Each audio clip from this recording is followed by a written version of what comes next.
Apologies, folks. We'll get started here in a minute.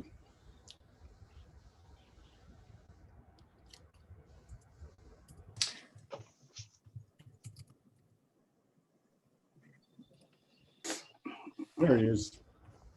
Sorry, I'm a week out of foot surgery, so I had to go get another ice pack. Oh, gosh. Sorry to hear that. Hope you're okay. Yep.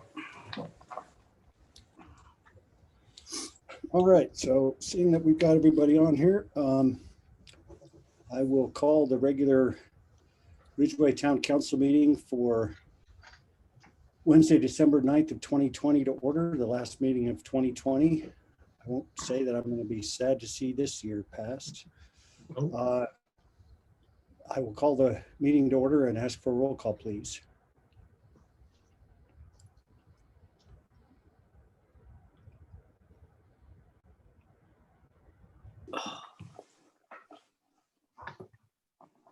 Waiting for Pam to get on.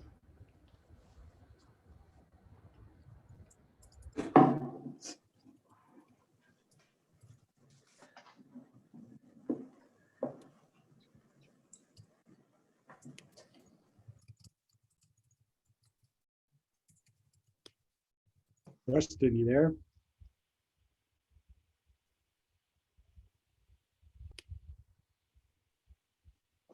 Let's hope we haven't lost our staff other than Shay.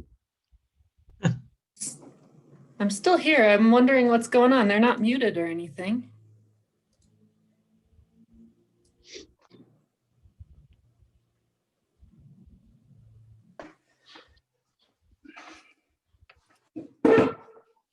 Are you home or at town hall? Shay. Home. Yeah. I was just gonna shoot Preston and Pam a text.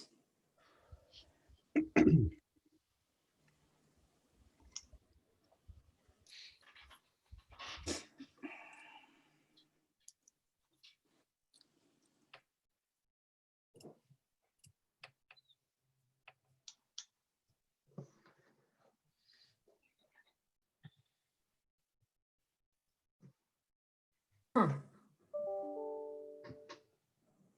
I'm not sure what's going on, Mayor. Okay. Hi, Bo. Hey guys, how's it going? Good. Good. Except for we seem to have lost Preston and Pam for some reason. That's the most important component. Oh, how come you have a tie on? Oh man, We don't know what he's got on anyway. I actually had a different meeting. I'm sorry, I was going to tell you guys I dressed up for you, but that's not the case. Appreciate your honesty. Yeah, no And problem. we don't know what you're wearing below the belt. So. Yeah, Oh, no, well. don't go there. Hey everyone, it's Preston. Can you hear me? Yeah, we see you on your phone. Yeah, sorry. For some reason the computer audio is not working. So we're on the phone now. And Bo, you're wearing a suit? Sports coat and a tie, and I think we just went over this. So yeah. We were already very ripping. dash.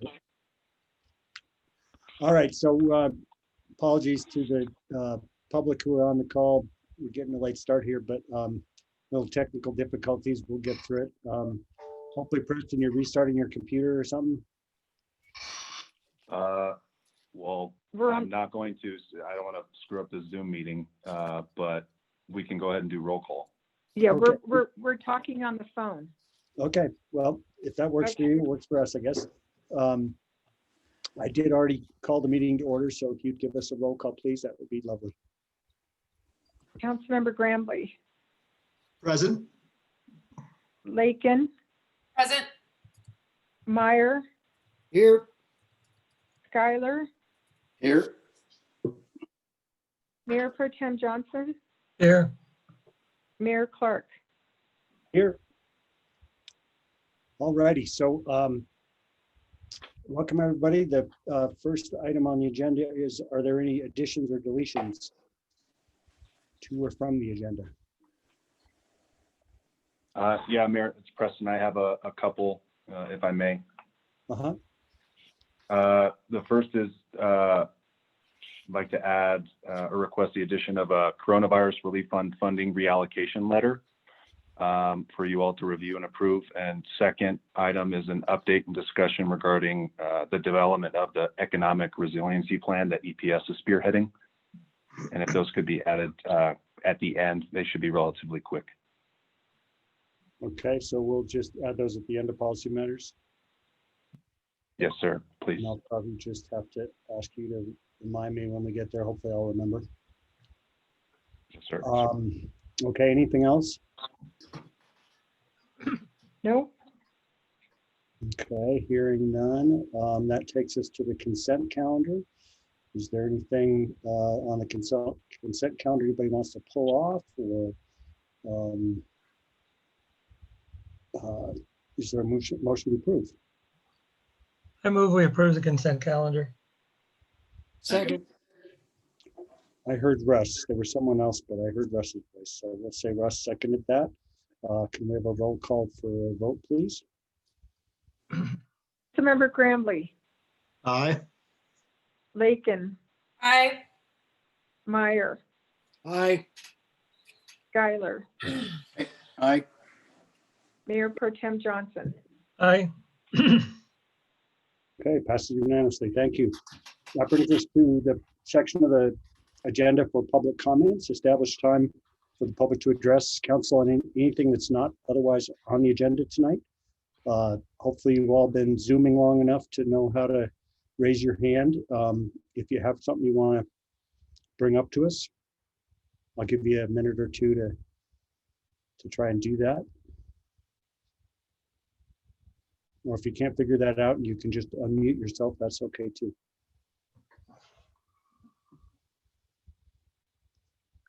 I'm not seeing any hands. I'm not hearing them either. Give one more second. All right, I'll assume that everybody's good tonight on public comments. All right, so that brings us to a fun first item under public requests and presentations. Item number 7 is the Athletic Park Pavilion thank you video.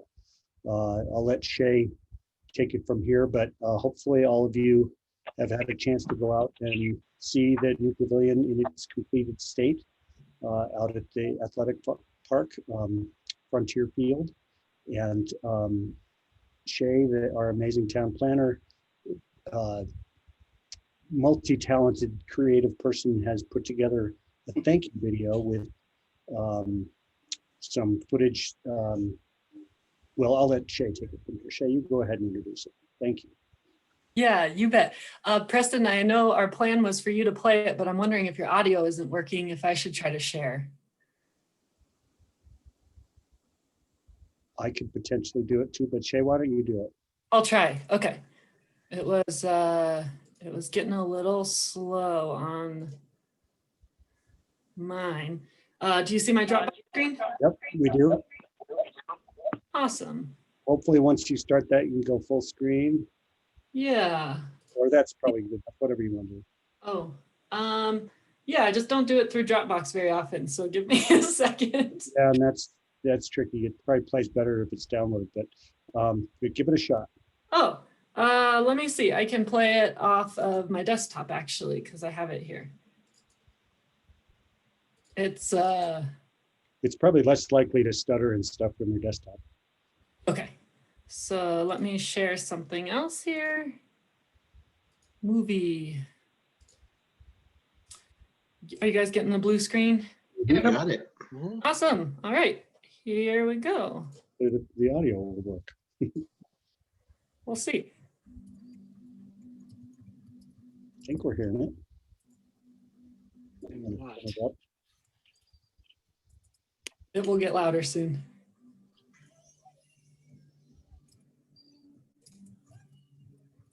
Dude, we're not hearing any audio. None? I wasn't. Were any of you guys? I wasn't hearing much. I didn't hear much. Did you hear a little bit of background? Just a little bit of muffled something. It's always something, right? It is. Let me turn my computer all the way up and play it. You could also, yeah, just hopefully it'll come through your microphone. Okay. All right. Thanks for your patience, everybody.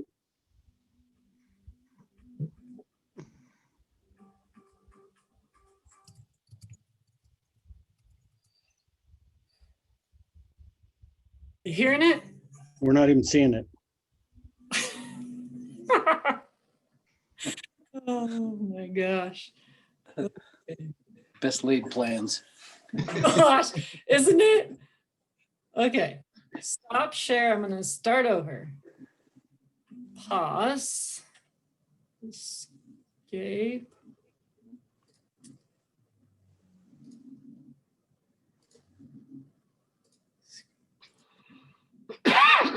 Okay. That's looking more promising. Are you getting the video? Not yet, but we're seeing your screen finally. We weren't seeing Okay. anything first. Okay. There we go. Sound? Yes. It's quiet, but well, Yeah. Okay, it should get louder. Sorry, guys. that's all right.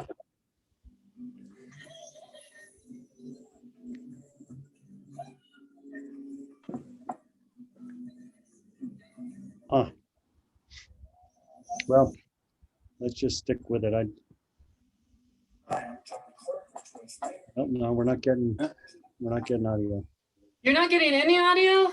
I can vaguely hear John talking, but Can you? Oh my gosh. Let me try it on Dropbox and see if that's better. Okay. Sorry to interrupt. Can y'all hear us now? Yes, we can. You're echoing because your phone's probably still doing, but Sorry about that. that's good. You're on. And Shay, I can try to share it as well. If Okay. Of course, you're there. Let me try this one real quick and see if Yeah. it works. on Go Dropbox. for it. Same muffled audio. I'm guessing that's actually a setting on your computer, Shay, on sound being shared, not a program specific problem. Yeah, typically you probably just send it, but it out of Dropbox. Was that out of Dropbox? Yeah. Well, Where's our IT manager? Okay, Preston, you give it a shot. Did you do a dry run earlier? We should learn to do dry runs on these things. Just call the audio visual kid. Nobody even remembers that. Oh, I No, they're called grandchildren now. Preston, are you preparing it? Yep, I'm giving it a go. Hang on one sec. Yeah, no problem. Again, thanks everybody for your patience. This is a big deal, this pavilion that we had most of the cost of donated by an anonymous family, and it's a beautiful structure and we want to celebrate it.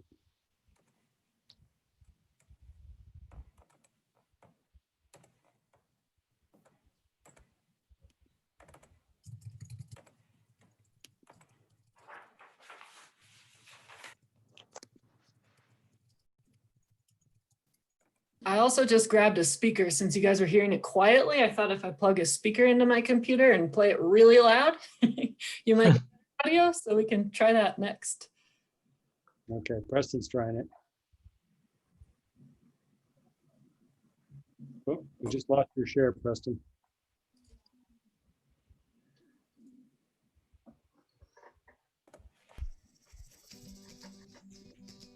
That's a little better. Turn your volume up.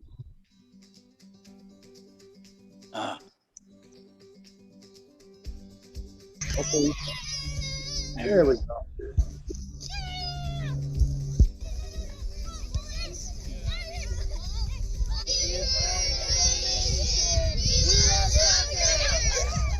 Hi, I'm John Clark, Ridgway's mayor. I'm out here next to the brand new pavilion at the Ridgway Athletic Fields at Frontier Field.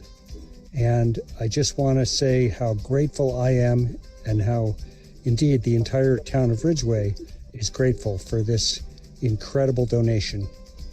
It's going to be enjoyed for many decades and generations to come. I'm certain of that. And I also think it's going to make what is already one of the most picturesque athletic fields in the entire state even more so. Thank you. Thank you so much again. Hi, I'm Pat O'Leary, and my son, Alex, is filming this quick video.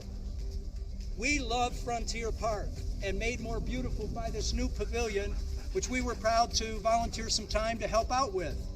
When we want to go to run the dogs, this is the best park in Ridgway to do it. And whenever we think of Ridgway, we think outside. Ray, go get it!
Wow. Nice Again, job. Great job, Shay. that is really impressive. And I know how much work went into that. Thanks for everybody for persevering to get it to play and with audio at a good volume.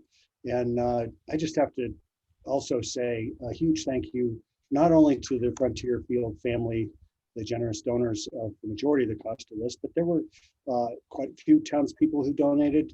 There wasn't a single member of town staff who didn't contribute in some way, either in kind, actual equipment work on the site.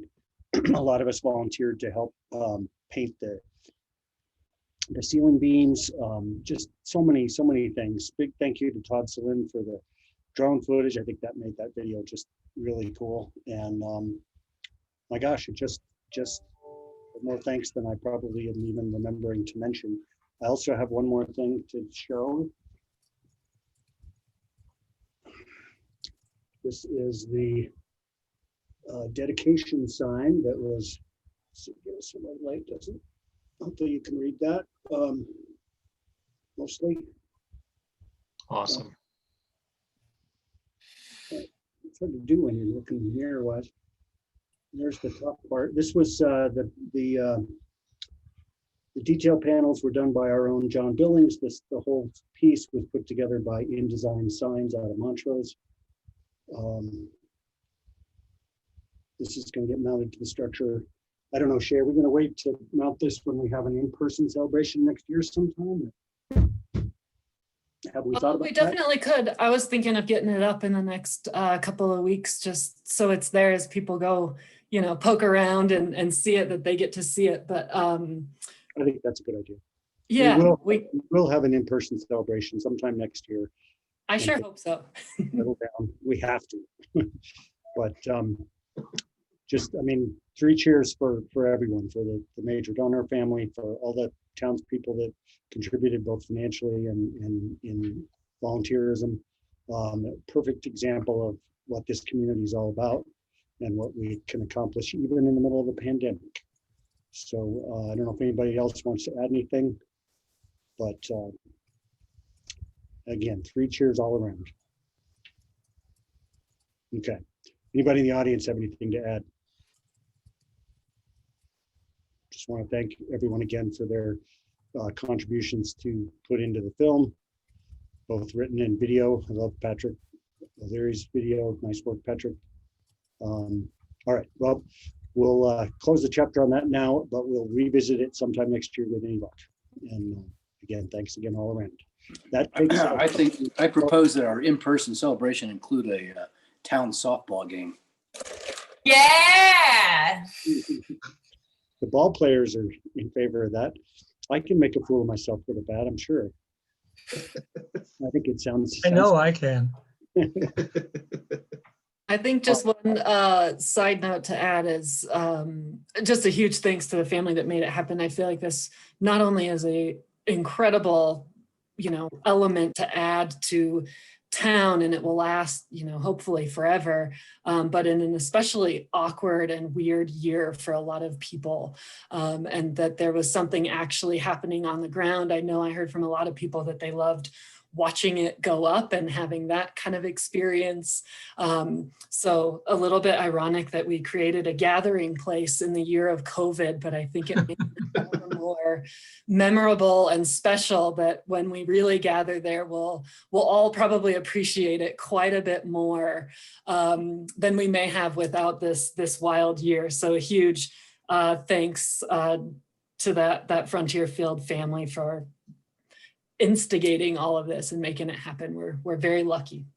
Exactly. Well said, Shay. Well said. I see a hand up from Elisa Gardner, but just before I give her the floor, I would second what Shay said.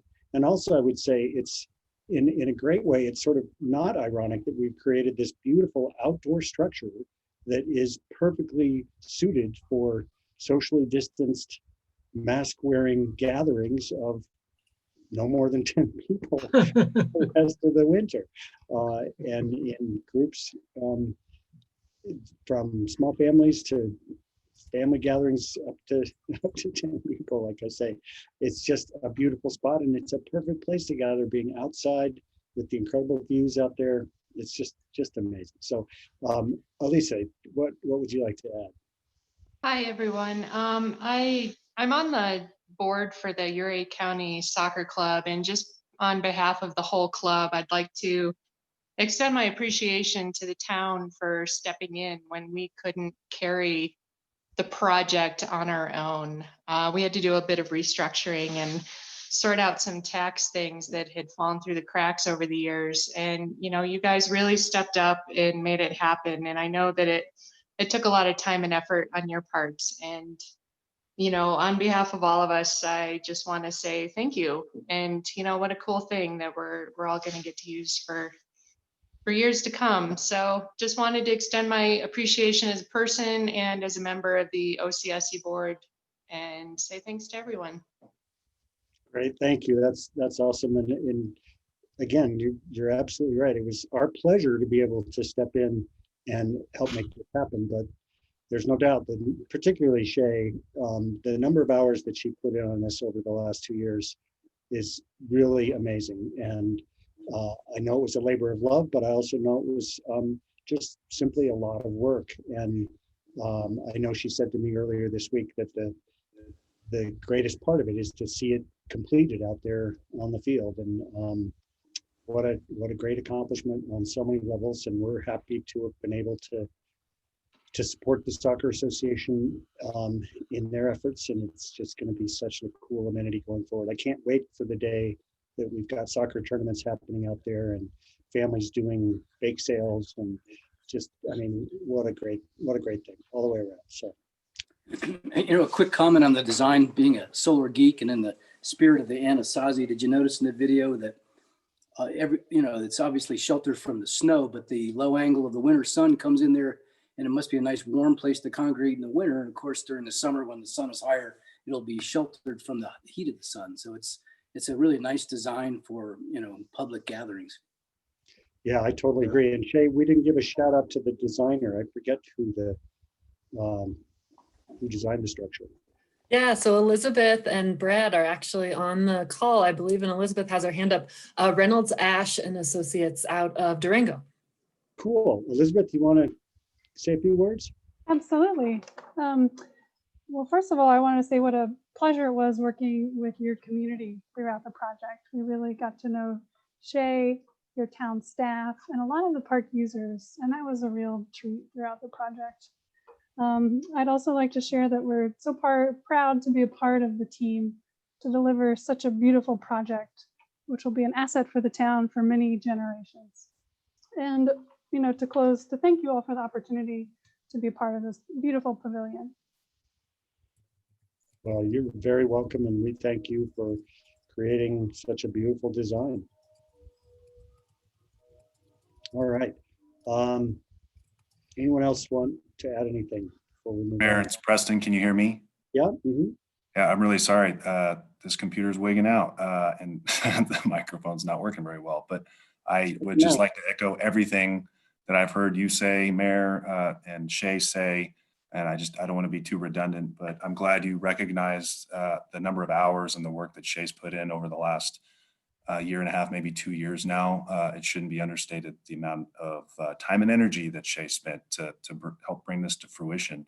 And that goes for other members of staff, Mike Gill, guys in Public Works, plenty of others. And then definitely want to give a shout out to the donor family and just everybody who contributed to making this happen. So hopefully you guys can still hear me, but that's all I have to say. You're I think we should nickname it Shea Stadium then. Back to the ball playing. Oh, clever. Yeah. That's hilarious. All right. On that note, I think we'll move on, unless I give one more minute for anybody else who might want to speak up. Just it warms my heart to see, particularly in the year 2020, to see this kind of thing come out of the ground and be such a huge success with really the entire community being involved. So it's really, really cool. Thanks, everybody. All right, I will take us on to public hearings. It's a big time of year because it's budget and mill levy time. We have to do all that. So item number 8 is adoption of the 2021 fiscal year budget, setting the property tax levies for 2021 through approval of resolutions. Pam? Are we on the computer? Oh, We can hear you. all right. Before the council tonight is a number of resolutions which will adopt the 2021 budget. One of those documents will actually set out the appropriations for each of the three funds, the general, the water, and the sewer fund. The other will adopt the budget document itself, and the third will establish the property tax levy for 2021. The council has held numerous meetings to discuss and review the budget documents, and along with that, reviewed the capital improvement plans for 5 and 10, the 10-year plans, and the strategic plan. So those will all be adopted at this meeting. They're all in different places within the agenda, but at this time, I'm presenting these 3 resolutions for adoption, and just want to ask council if they have any questions on any of them. Anybody have any questions for Pam? It's been a lengthy multi-month process, but it's all been very positive, and staff's done an amazing job as usual. Pam is so amazingly capable after all these years. And it's nice to, again, given the circumstances of 2020, to see that we've made it through 2020 financially in sound shape, and we have a nice budget, wise budget in front of us that is definitely careful about planning for next year, which could be tough, but we're in pretty good shape going into it. So anybody else have any questions, comments for staff?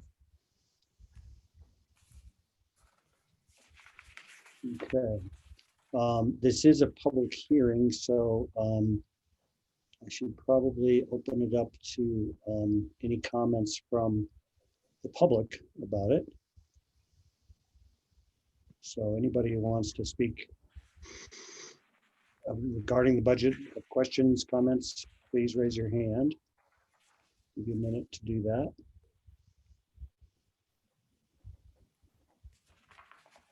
All right, seeing none, I will close the public hearing on this particular item, which includes the 3 resolutions, and I'll bring it back up in front of council to either discuss further or go ahead and make motions on the individual resolutions.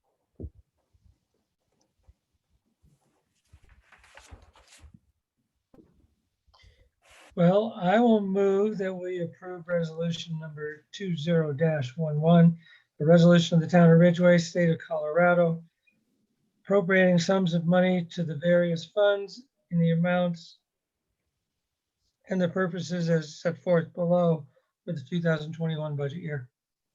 I'll second. All right, motion's made by Eric, seconded by Beth. Could we have a roll call vote, please? Councilmembers Grambly, Aye. Lakin, Aye. Meyer, He's muted. He's muted. There we go. Aye. Schuyler, Aye. Mayor Pro Tem Johnson. Aye.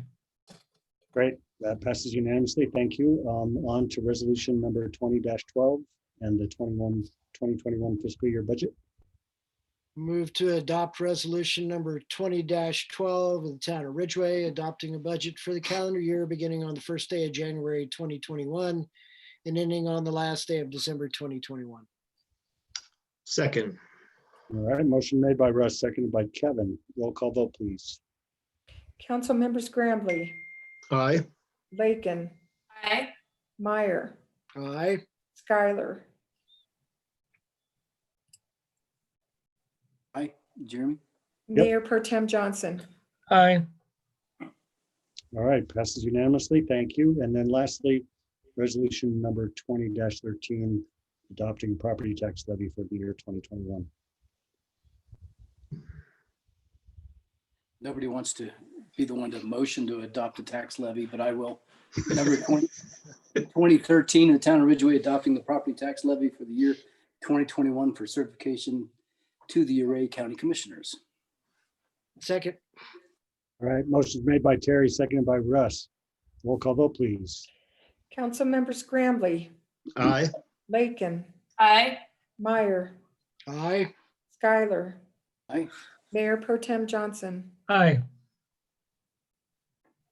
Great, thank you. That, it's always a major deal every year, and it's always good to get it behind us. Great work, staff. Thank you for all your time and effort on that. And council, thank you guys for all the long hours discussing all these various aspects. Mayor, it's Preston, real quick. If you don't mind, I just want to make a comment. I just would like to give a shout out to Pam for all her hard work, extremely hard work in getting this this document together. I'm not blowing smoke when I say I've had a really, really good time working with Pam over the last several months, doing what I can to help put this budget together. So thank you, Pam. And there's others to thank too, but a lot of work went into making this happen. And there's some other pieces coming up, but just wanted to take a moment to say thank you. Thanks, Preston. That's well said. And, you know, it can't be said enough how much we value Pam and her work as town clerk and treasurer. All these years, Pam, what's it, 20, is it approaching 25 years yet? Yes. Yes, this is my 26th budget. 26 budget. Well, I second Preston's motion. yeah. But I would agree. I mean, this is my 18th budget. And it's always been amazing to watch Pam work through this, and what a great job she does putting it together every year and making it understandable. And so. Thanks for that. Yep. And this is my 200th budget, but no. So anyway, great job, everybody. Somebody's phone's ringing. That brings us to the next item, number 9 on the public hearing list, extension request to meet conditions of approval of replat of block 12, lots 1 through 3, address 953 Moffett Street, zone historic residential, applicant and owner Ellen Hunter. And Shay's going to lead this off for us.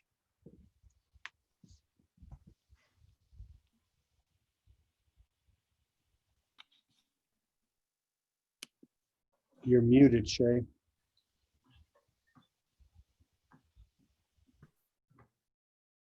I am having a rough technology night.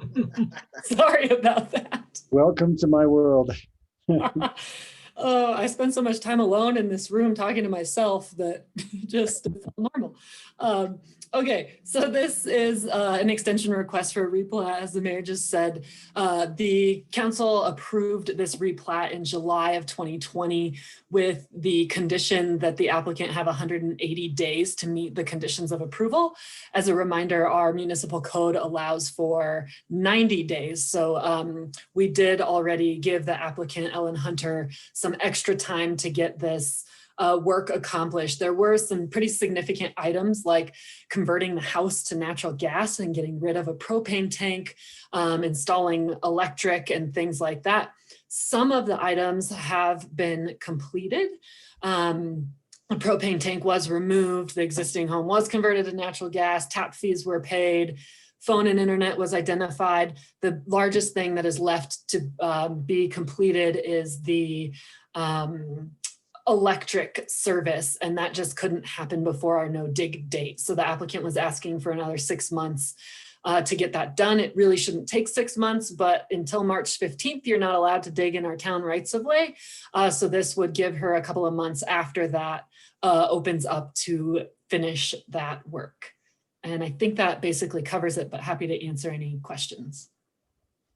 Okay, again, this is the public hearing, so anybody on council have any questions or comments for Shay or staff? I don't know if Ellen's on here, but she probably didn't need to be. Don't see her.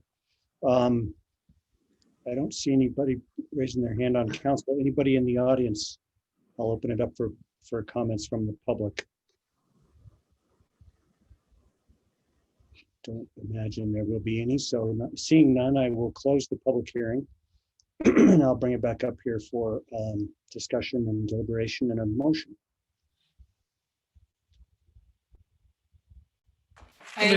Makes sense. Yeah, it's pretty straightforward. That's just what I was going to say. So. Okay. That being said, I move to approve a 6-month extension for the Hunter replat for block 12, lots 1 through 3, for owner Helen Hunter with the conditions assigned at the July 8th, 2020 council meeting to be met before the final plat can be recorded. Second. Okay, motion made by Second. Beth, seconded by Eric.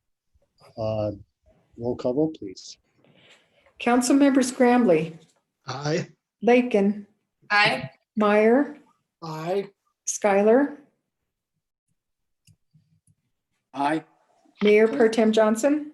Aye. All right, passes unanimously. Thank you.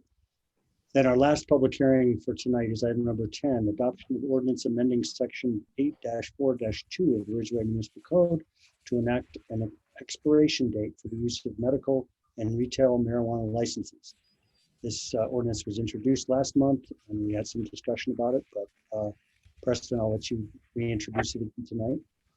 Yeah, thank you, Mayor. You pretty much summed it up, but I'll reiterate. So this is second reading and adoption of an ordinance that would add a supplemental regulation to subsection 8-4-2 of the Ridgway Municipal Code. It would require medical marijuana and retail marijuana license holders to put their license to use within 90 days of the issuance date, or else the license would be forfeited and revert to the town. The ordinance as written would also grant the town clerk the authority to effectuate the forfeiture and return any of the unused licenses. And this would apply to all existing, new, or renewed medical marijuana and retail marijuana licenses that have been or will be issued by the town. Outside of that, happy to answer any questions. Okay, again, the public hearing. Anybody from council have questions for staff or comments? It's another one that we've been working on for a while, so we're pretty straightforward, pretty aware of all the ramifications. Seeing a bunch of shaking heads, I will open it up for public comment. Anybody in the audience have any comments on this resolution, this ordinance?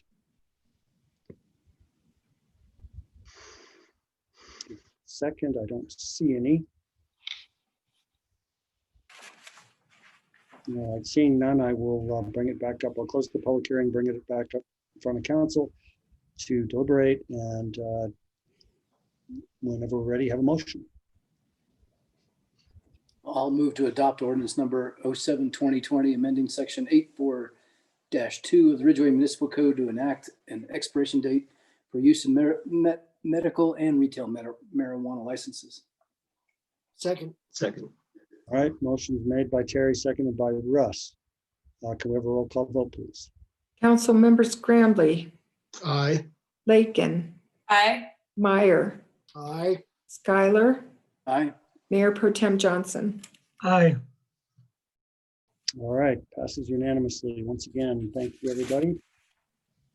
That takes us to policy matters. First of which is item number 11, adoption of the 2021 5 and 10-year capital improvements plans. And Preston. This document was also discussed with council during our budget process, and it out two different documents before the council. One is the 5-year capital improvement plan and the other is the 10. On the documents, there are some items that are highlighted in yellow. Those items are included in the 2021 budget. So they have been budgeted in the next fiscal year to be completed. And if the council has any questions, this document hasn't changed since you last saw it at your previous workshop meeting. I have one question on this one. On the drainage improvements at Market and Rio Grande building, was that somewhat contingent on getting the market paved? Or were we going to go forward with this without them having that paved? It's in there, Russ, if that is something that happens this year. We don't know that project will take place this next year. It actually is, I believe, has been in there. This might be the third or even fourth year that we put that money in. Okay. As a placeholder. Mm-hmm. But Russ, it's Preston, to be clear, I believe what you said is correct. I believe it is contingent on on the market actually paving that lot. Okay, good enough. Thanks. Preston, have you No. heard anything about that from the market? Daryl, You- there we go. Sorry, well, Pam has a comment and then I'll answer. Oh, I that. was just gonna say, Joanne is on the call. She's the one who's worked with this. But, the council can decide to move ahead with the project. I think that there was discussion a number of years ago that at that time, the market talked about paving. And so to do what we were going to move forward with that year might have just worked at odds with that. So it got put on hold, and then it's just been put on hold for a number of years after that. That's right. And it's not unusual for things to get budgeted for, but then for whatever reason, not end up happening in that budget year and get carried forward or actually fall off the budget in some cases. And Beth, it's Preston. I haven't heard from Darren over at the market. Haven't had any conversations about this item in particular. And I saw Joanne unmute herself. I'm wondering if maybe she has some more information or some input.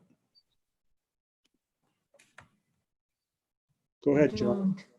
I haven't heard anything since last year's budget. Yeah. I feel like when we had it in there the year before, it was something that was in kind of constant discussion. I feel like Jen kept coming back and like, we're going to do it. We're not going to do it. It's delayed for this, that, and the other. And then it's just been crickets. So I was curious. Well, it's interesting because when we did the ramp project, there were some significant concessions made to Darren, in part with his, I don't want to say guarantee, but with his assurances that his parking lot was going to be paved in the near future. So just throwing that out for what it's worth. That's my recollection as well, that I think maybe got a break on his encroachment. Right. fee. Anyway, I think basically the plan should be for staff to reach out to Darren when the time seems right, to just kind of ask the question of what he's thinking. And staff can decide if and when that time makes sense. Because it would be nice to get that valley pan done. I mean, that's got some significant drainage impact on Lupita's building, and probably ultimately whenever the co-housing goes in that chunk as well. So. Yep. All right. Other comments, questions on the 5 and 10 year capital improvement plans? Anybody in the audience have any questions about it?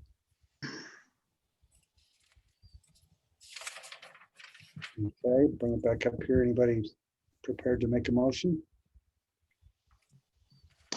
I move to adopt the 2021 5 and 10 year capital improvement plans. Second. Motion made by Kevin, seconded by Terry. Thank you. Can we have a roll call vote, please? Councilmember Grambly, Aye. Lakin, Aye. Meyer, Aye. Schuyler, Aye. Mayor Pro Tem Johnson. Aye. Great, thank you. Passes unanimously once again. We're an agreeable bunch, aren't we? This brings us to item number 12, adoption of the 2021 strategic plan. Preston. Yeah, thank you, Mayor. I'll be brief. Council's asked to review, kind of similar to the last item, but review, make any changes you all see fit, and adopt the 2021 strategic plan. The plan hasn't been modified at all really since the last time it was discussed. I think that was November 19th at that special meeting / workshop. And I haven't received any comments or input related to proposed modifications from any members of council since that time. But now would be a good opportunity to do that if you all have any burning questions, comments, or desires here. So thank you, and happy to answer any questions. Thanks, Preston. Anybody have any comments, questions on this? I have a general one, but I'm not sure where it fits. So I've been trying to figure out which of the categories it fits in. But I'd like to propose that we include the goal of adopting more local renewables in our energy mix. So maybe it's in there and I haven't been able to find it. If not, I'm not sure where it belongs. Good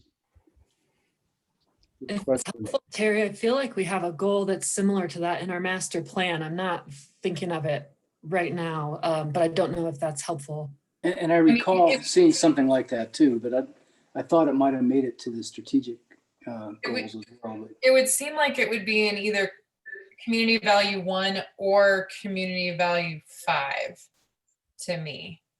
So 1 is Yeah, one's healthy where I was natural kind of thinking. environment, Right. but then 5 is well-managed growth. And infrastructure certainly falls under the goals of well-managed growth. Yeah, it kind of spans both of those to some extent. So I'm not sure if it's worth taking the time to request that it be added, but it's certainly something that, I'm a proponent for personally. I'm guessing that there's no disagreement amongst counselors on that point.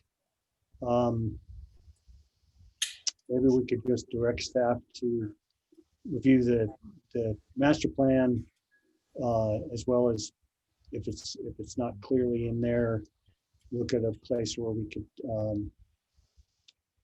fit it into the strategic plan, and we could always do a motion to In goal ENV4, advocate for the efficient use of resources and sustainable practices that work to eliminate harmful impacts to health of the community or natural environment. There's also a policy number 4.2 that talks about renewable energy, encouraging the use of carbon-free and renewable energy systems within the town and support the goal of carbon neutrality for Colorado. Support the inspiration and innovation of those who live, work, and visit Ridgway to create a low carbon economy, create a lifestyle that improves health, shared prosperity, and long-term security of our unique mountain community. Well, I think that pretty much covers it. Where was that in the master plan, not in the strategic? That's in the master plan. It's policy ENV 4.2. So I don't know. I mean, I don't know if it's appropriate to say it feels like the strategic plan is a little bit more of like an action item, whereas these kind of broader policies and goals are better fit for our master plan. But I don't know if you have something more specific that you're thinking about, Terry, or if that covers. No, I think that covers it pretty well. And if it's, and I do recall reading that at some point. So I think that covers my point. So yeah, and Terry, it may be worth some discussion even at a later date for next year's strategic plan. What specific type of actions should we be taking? That brings up a good point. So the town has agreed to go totally green, through SMPA, which is a step towards that goal, towards that master plan goal. I would also, encourage the next step, which is to include the use of, the implementation of renewables on town-owned properties or structures, as a future, kind of a stretch goal. But I'm not sure exactly how to propose it. This may not be the right time to do that. And that, Shay's right. I think, the strategic plan is a little bit of a to-do list for the following year. But I also wonder, Terry, I think, that would be a good thing to think about putting in a 5 and 10-year plan. I was looking for some mention of that in those categories. I didn't want to perturb the process much, but one of the ones that we talked about at our little forum there in the park was setting aside some monies to support a PV or a solar/battery backup system for the Space to Create. And I didn't see that made it as a line item. And it may be that, it's too imminent to put it in the 5 to 10 year plan. But to actually, reserve some cost sharing funds for that. Yeah, I think that's something we need to kind of consider for the future and kind of, continuing to have discussions about how the town can act to support sustainability actions by citizens, but also make sure that the town itself is being as sustainable as possible is a whole separate discussion that we should probably. And one aspect of that, and I was talking to a resident who suggested that I promote, on behalf of my position in the council, the idea that any new town facility should be required to incorporate on-site renewables. That may be kind of far out there, since I'm not sure if there's any new, town facilities being planned. The second to that would be requiring that all new construction requires some form of on-site renewables, but that's a little bit of an aggressive stance.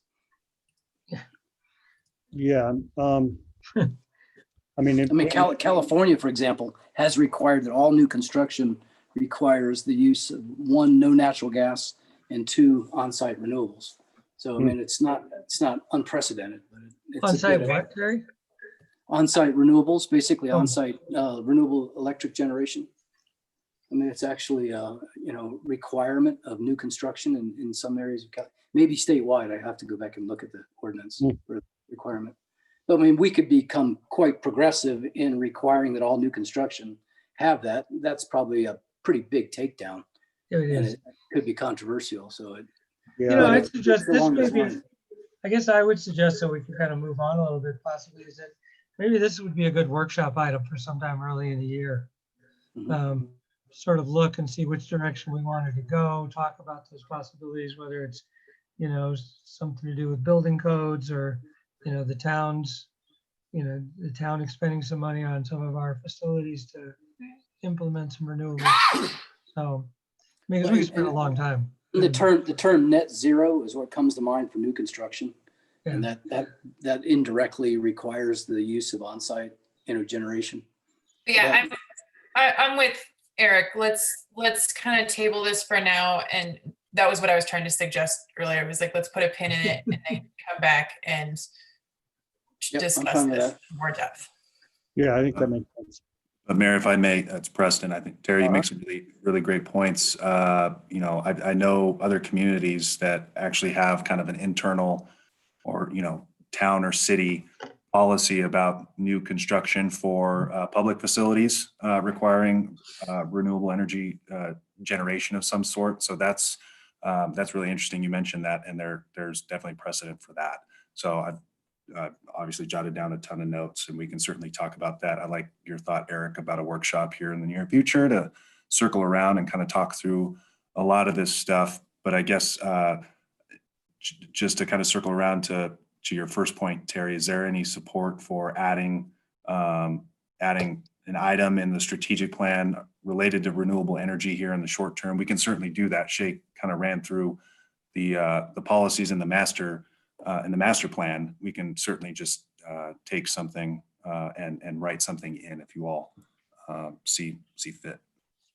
My take would be that we don't have anything quite specific enough yet to include in the strategic plan, where the goals and policies in the master plan are more broad, and that would be something we would generate in a workshop delving into this topic a little deeper. But if anybody feels differently, feel free to speak up.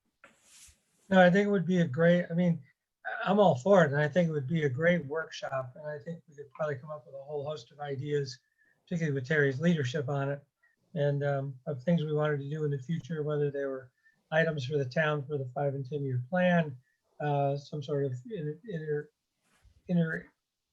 in-town policies about new construction for us, or building codes down the road. So yeah, I think it's a great discussion to have. I think we could spend all day on it.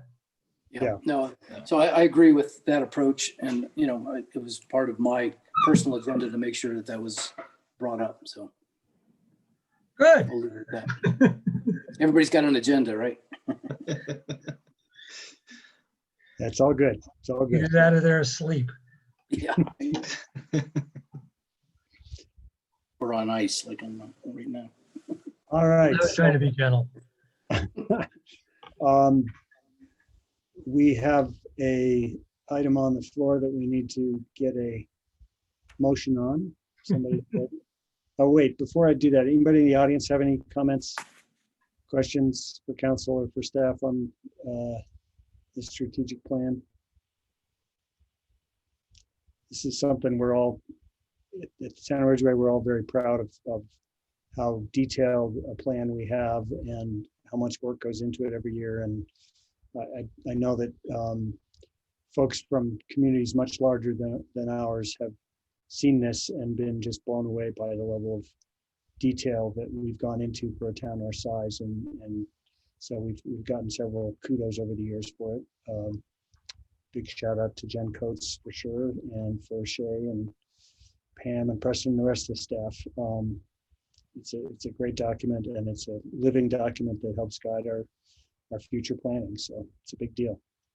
And the amazing thing is, at the end of the year, it's always amazing to me to see how many of those line items have been crossed out and accomplished. Yep, so absolutely. That's just a testament to our staff's amazingness. Absolutely. And it's a source of pride reading through this to belong to this community and seeing all these, aggressive ideas that we have. It's great. Yeah. And with that, I move we approve the 2021 strategic plan. Second.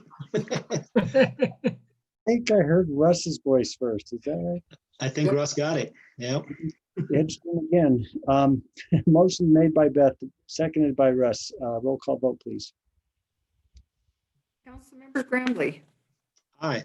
Lakin, Aye. Meyer, Aye. Schuyler, Aye. Mayor Pro Tem Johnson. Aye. Oh. Okay, great. Thank you, everybody. That passes unanimously.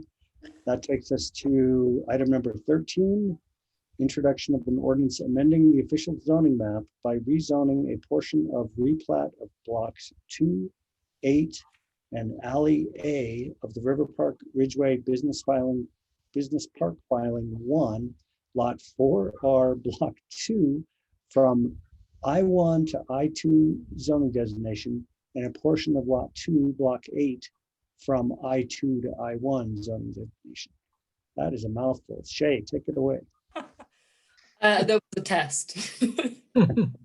No, sorry, it is really a funky one. So you guys may recall some of you may, in 2018, the town council approved a replat for this area. So you'll see on the screen, this area here in this kind of funky shape was block 8 of the River Park Light Industrial project. And the replat has kind of busted through an alley right here and split this area on the right into 2 different lots. And then the area on the left that kind of projects out to the west has been added to kind of the phase 3, a future phase of the River Park development. So the request before you tonight is a rezone, and it's a really small rezone. But as the request for the replat was made, the lot lines changed just a tiny bit in the front and the back of these properties. So this lot, do you guys see my cursor when I'm? Yep. So the lot line used to be up here, but it moved down. So there's this little triangle here. And same back here, the lot line used to be at an angle, but is now straight. So a few tiny little changes on these triangles. They are roughly the same size in area, but you'll see on our zoning map here, that little triangle is zoned the light industrial 1 district, and then the new little triangle has been drawn down here and is zoned differently. So in the interest of having our zoning map align perfectly with parcel boundaries, which makes it a lot easier to administer, that is the rezone in front of you today. So this little triangle on the west side would be rezoned from I1 to I2, and the little triangle in the front is going from I2 to I1. The criteria for a rezone are included in the staff report. I won't go through them in detail. Basically, the idea is, these are about the same amount of areas being rezoned. It's not really a big change. It doesn't really affect the public health, safety, and welfare. I think most people won't ever even notice this happened. It's mostly a cleanup item. And it's in conformance with the master plan and all that stuff. We're not changing it to something different, just a different industrial district with slightly different regulations accordingly. So staff is supporting the rezone of these two small areas.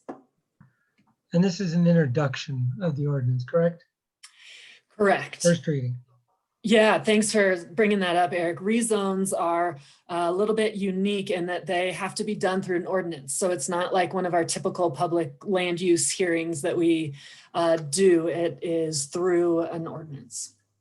So there is a draft ordinance in your packet as well that tries very hard to explain these confusing plot titles and names, and has a diagram, the same one we were just looking at, to try to explain that. And I had to look at this about 20 times to be sure I was getting the right I-1 to I-2, I-2 to I-1. It's I was glad there were pictures. Yeah, yeah. Basically, when I scrolled through and got to this picture, I was like, oh, okay. So I could have just put the picture. I mean, I guess we need the official ordinance, but yes. Great. Well, I would move we introduce an ordinance of the town of Ridgway, Colorado, amending the official zoning map by rezoning a portion of replat of blocks 2,8 and Alley A of the River Park Ridgway Business Park, filing 1, lot 4R, block 2 from I-1 light industrial to I-2 light industrial, and a portion of lot 2, block 8 from I-2 light industrial to I-1 light industrial. Nice work. I'm glad I only have to do that once. I second that because of the effort. All right, motion made by Eric, seconded by Terry to introduce this. Have a roll call vote, please. Councilmember Grambly, Aye. Lakin, Aye. Meyer, Aye. Schuyler, Aye. Mayor Pro Tem Johnson. Aye. Great, thanks, everybody. And just for everybody's information and reminder, this the way the town's ordinance structure works is that we introduce ordinances 1 month and then take them up for actual adoption the following month as a public hearing. So anybody has concerns about this and wants to come back next month and speak at the public hearing, I apologize. I should have, still can. Anybody in the audience have any comments or questions about this? Even though it's already been passed, it seems like it's pretty straightforward. Kind of just a house cleaning deal. All right, so we'll move on. Item number 14, review and action on lease agreement between the Ridgway Area Chamber of Commerce and the town of Ridgway to lease the visitor center and an adjacent area. Preston, this has got your name on it, and I think Hillary Lukowitz is here to represent RAC. That's right. Thanks, Mayor. So real quick, you all should have a copy of the lease agreement. Hopefully it was a late add to Dropbox and I uploaded it to the full packet PDF document. So hopefully you all have it before you. Again, it's a lease agreement with the Ridgway Area Chamber of Commerce. It would, the way it's structured, it would take effect on January 1, once the Railroad Museum's lease agreement and the term of that agreement ends.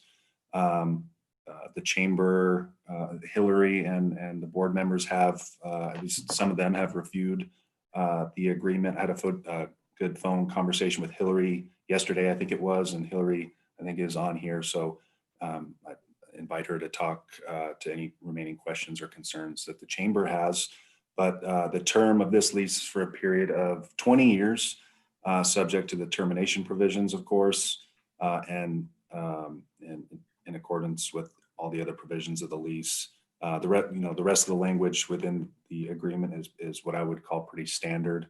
And on a related note, we do have a meeting arranged with the chamber on Friday to talk next steps related to the Heritage Park and Visitor Center improvements. We'll chat about getting the subcommittee together that would be charged with creating kind of a longer term strategy and what I would call a 5-year improvement plan for the area. So just an update there. That meeting's on Friday morning, I think it is. But Hillary, do you have anything to add? No, just that, Preston and I, as you mentioned, we had a good conversation about it, and sort of it's not necessarily outlined in the lease, but at least we have, you know, kind of verbal agreement that as far as how maintenance and upkeep will be with this building. One of the concerns that the board has is just that it's an old building, and you don't exactly know what we're walking into as far as what the state of some of those things are. But Preston and I hopefully somebody from Public Works like Chase will be able to do a walkthrough either beginning of January into December, just to kind of just take note of the state of the building and what might be needed in the coming year. And baseline it, yeah. Yeah. So can I guess are you, Hillary, are you in the chambers asking that the town take care of some of the maintenance issues that they exist? Yes. Yeah. Okay. And I'm fine with that. I would like to, if we're going to do that, I think I would like to see us memorialize that in a memorandum of understanding or something else. Just, you know, personnel changes, people change, and it'd just be nice to have that. I think. Well, if we could memorialize that, I think would make some sense. Eric, I agree with you, and I think it should be a provision in this lease that addresses that specifically, so that both parties agree to it when they sign it. Yeah, so if I may, section 4H, I think might talk to that, Eric. Repairs to the premises. We worked with Bo yesterday after my conversation with Hillary, and we did kind of write in like an amount threshold, just, you know, to protect against any what call outlandish like requests. But I don't know if you all have it open. Hopefully you have it open before you, but section 4H, I think, talks to that makes sense. repairs and maybe some. Yeah, I think that adequately addresses the concern, that provision. I didn't see it, sorry. All good, all good. Eric, did you see that section? I'm fine with your explanation. I don't have it open in front of me right now yet. But yeah, no, it's okay. I just wanted to make sure that we that something was in writing. Yep. Yeah, thank you. And Hillary, does that section answer your concerns?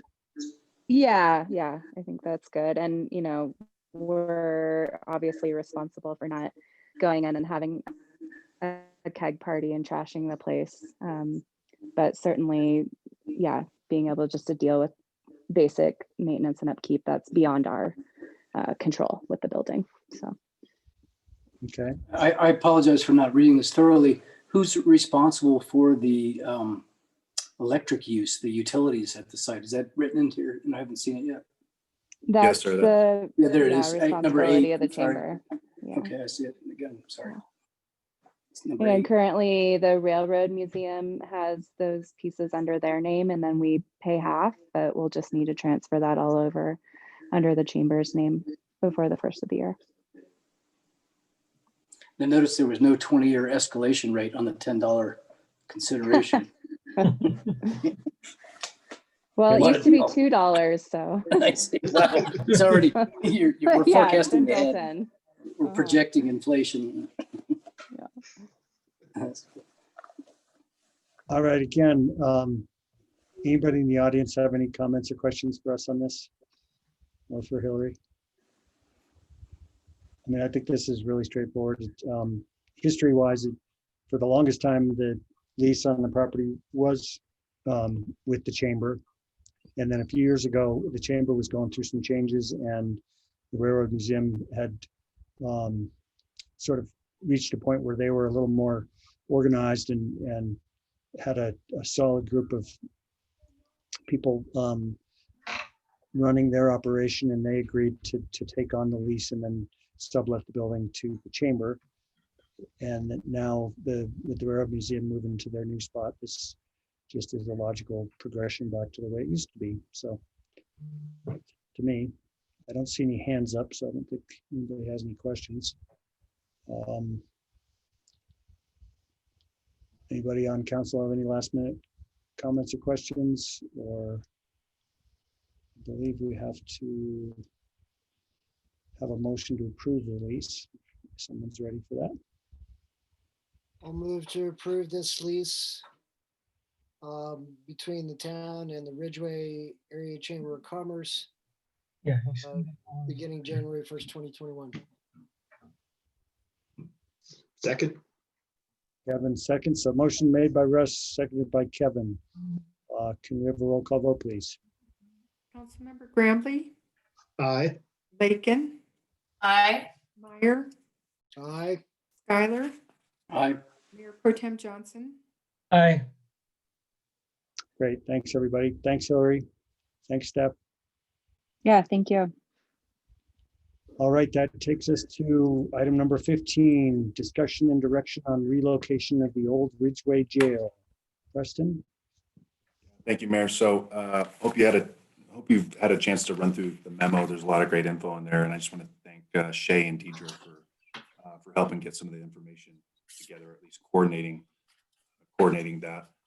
But as you can tell, staff's done its due diligence on some of the logistics and necessary details.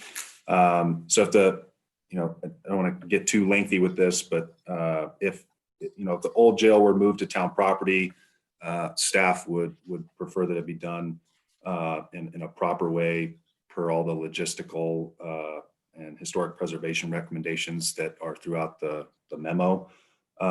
It would require quite a bit of funding and staff time to accomplish that.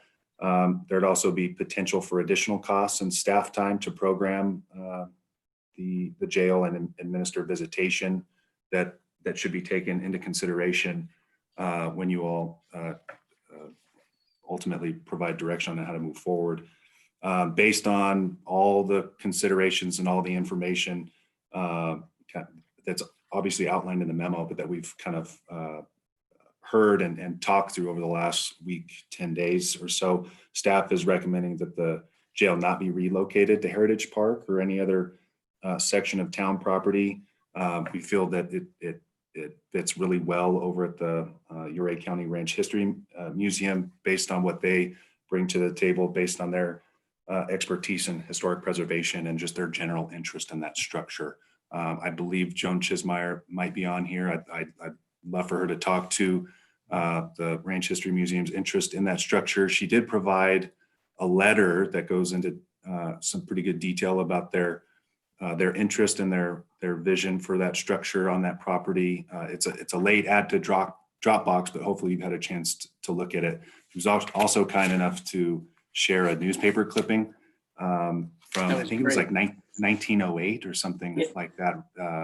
Fascinating, actually, about an incident there with the jail. An inmate actually perished in a fire. So if you haven't had a chance, maybe check it out. Really interesting. And I believe Mr. Patrick O'Leary is on too. Would invite him to make comments here. But again, the whole point was to follow up on the direction from council in the last meeting. And obviously we've given staff's recommendation at this point, and we're looking for some direction from council on how to proceed with this. That article from 1908 was the most fun thing I read in this whole packet. Hey. Yeah, what do you think? Jay, we appreciate your work. But I did like the picture on the rezone. Yeah, that's true too. Yeah, I didn't mean any disrespect to Shay. Oh, I'm just messing with you. I agree. All right, so not quite sure where to start here. Why don't we've got in front of us the recommendation from town staff. Seems pretty clear that staff think should go ahead and let it get moved to the Ranch History Museum site. Joan is on here under her husband's name, Kevin Chismeyer. Joan, do you want to speak to this a little bit? I was going to just be listening tonight. I thought the letter might give you some insight, but I'd be happy to kind of do a quick overview. It's up to you. I just thought I'd give you the opportunity. You're not required, but we love the input you've given already. You heard the comments about the excerpts from the paper and from 1908, and your letter of interest is well written and a great help in our decision-making process as well. So anything else you want to add is more than welcome. Well, I do appreciate you guys giving us the opportunity to have an ability to save one of our historic buildings in town. It's it's as heavy as all get out, but hopefully we'll be able to have the building moved and preserved the very best that we can with what we're working with. You know, as I mentioned, I'm not sure that it's not going to be needing habitable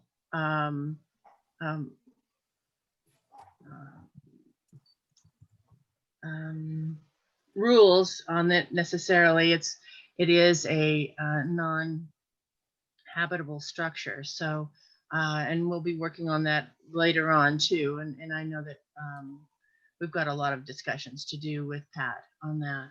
So with that, I'll leave that alone. The only other thing I have is we might have to work out our access to the property in the future. So,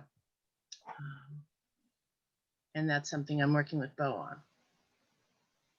Great, thanks. Uh-huh. Patrick, is there anything you want to add?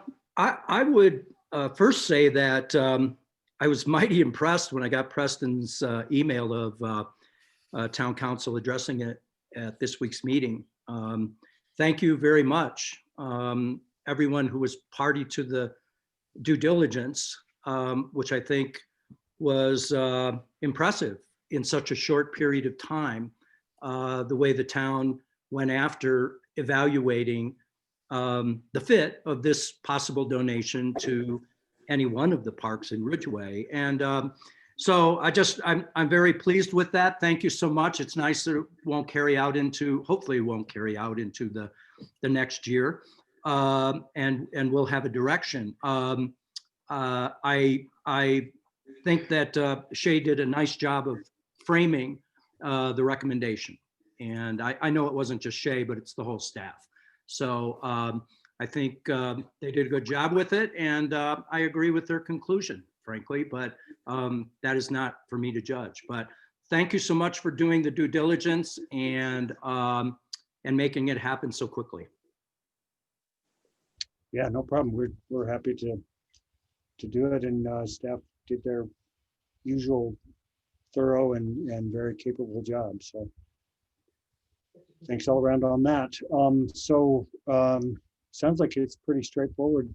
I was struck by the comments in the staff report talking about the masonry experts suggesting the building should really be taken apart and restacked rather than moved as one unit, requiring, of course, an additional big chunk of labor.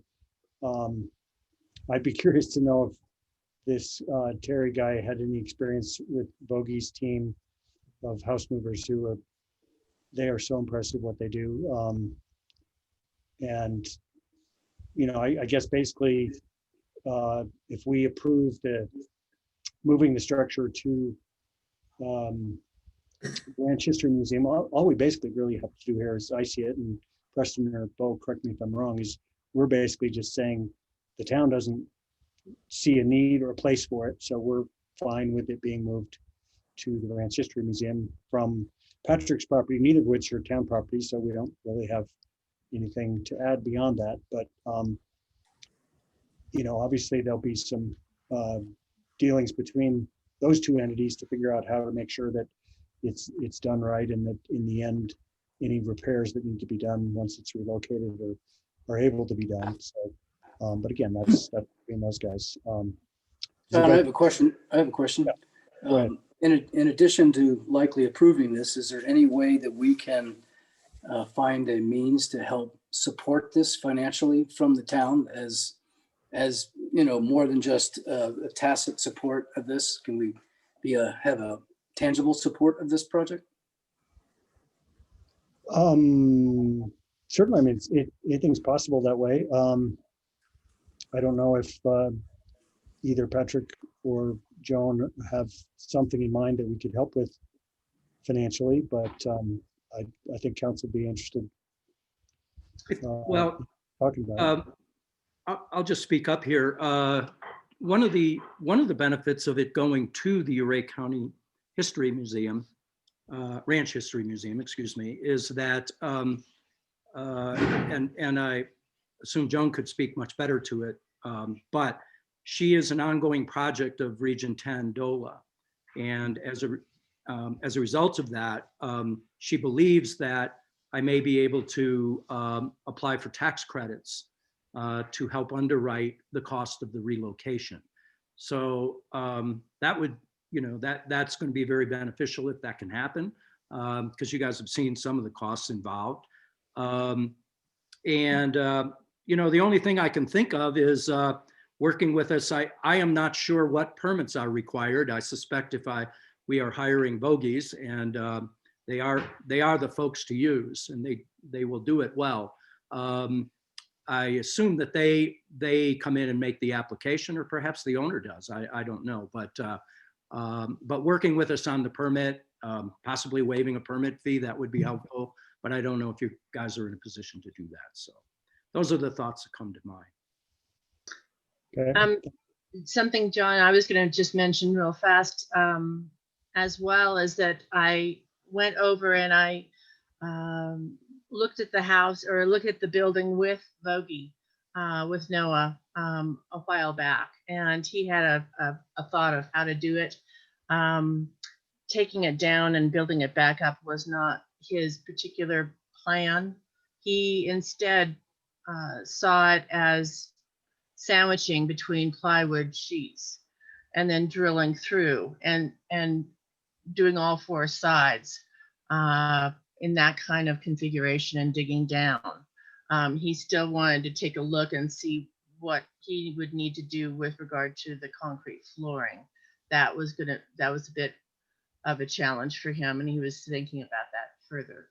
But everything else he had pretty well figured out that day. So the idea of actually deconstructing and then reconstructing the building was not something that he was visiting that particular day. He said the same thing to me, and he said that he was 100% sure that he could move it successfully.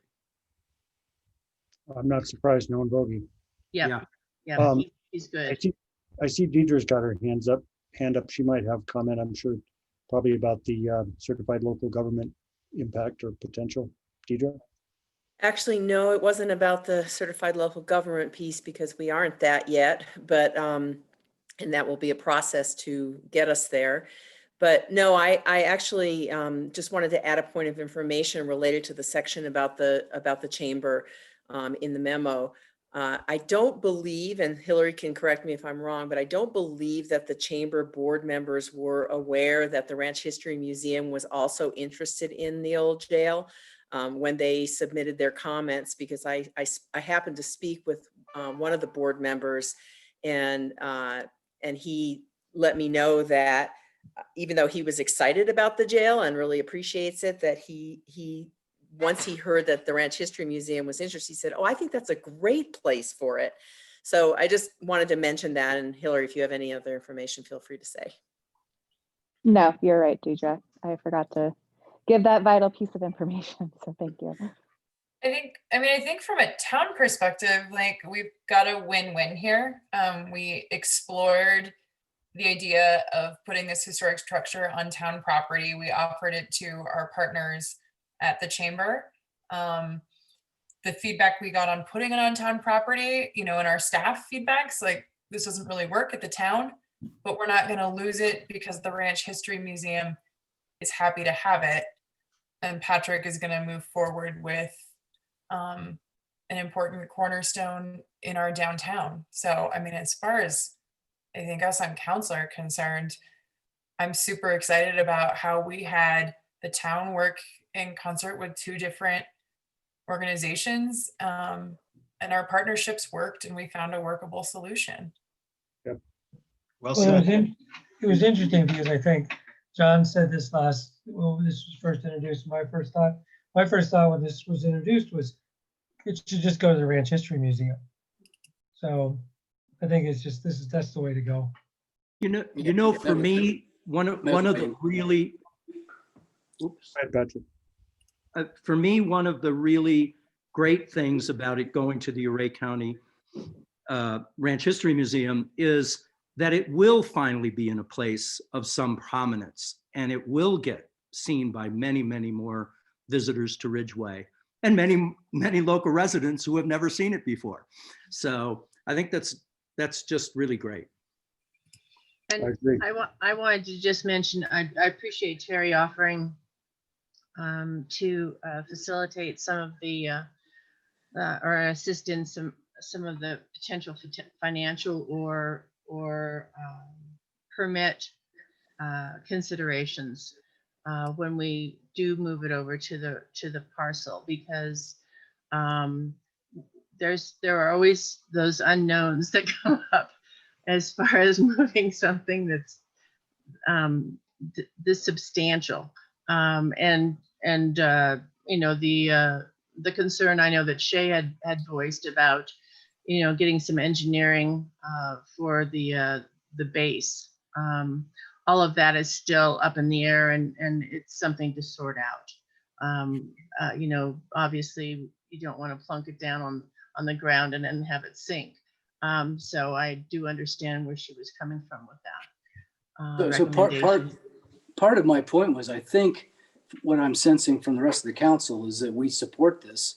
And I'm wondering if the town in some way could help support the project, whether it's directly through a financial contribution, waiving permits, or helping to fundraise and publicize this and make help raise money for it if necessary.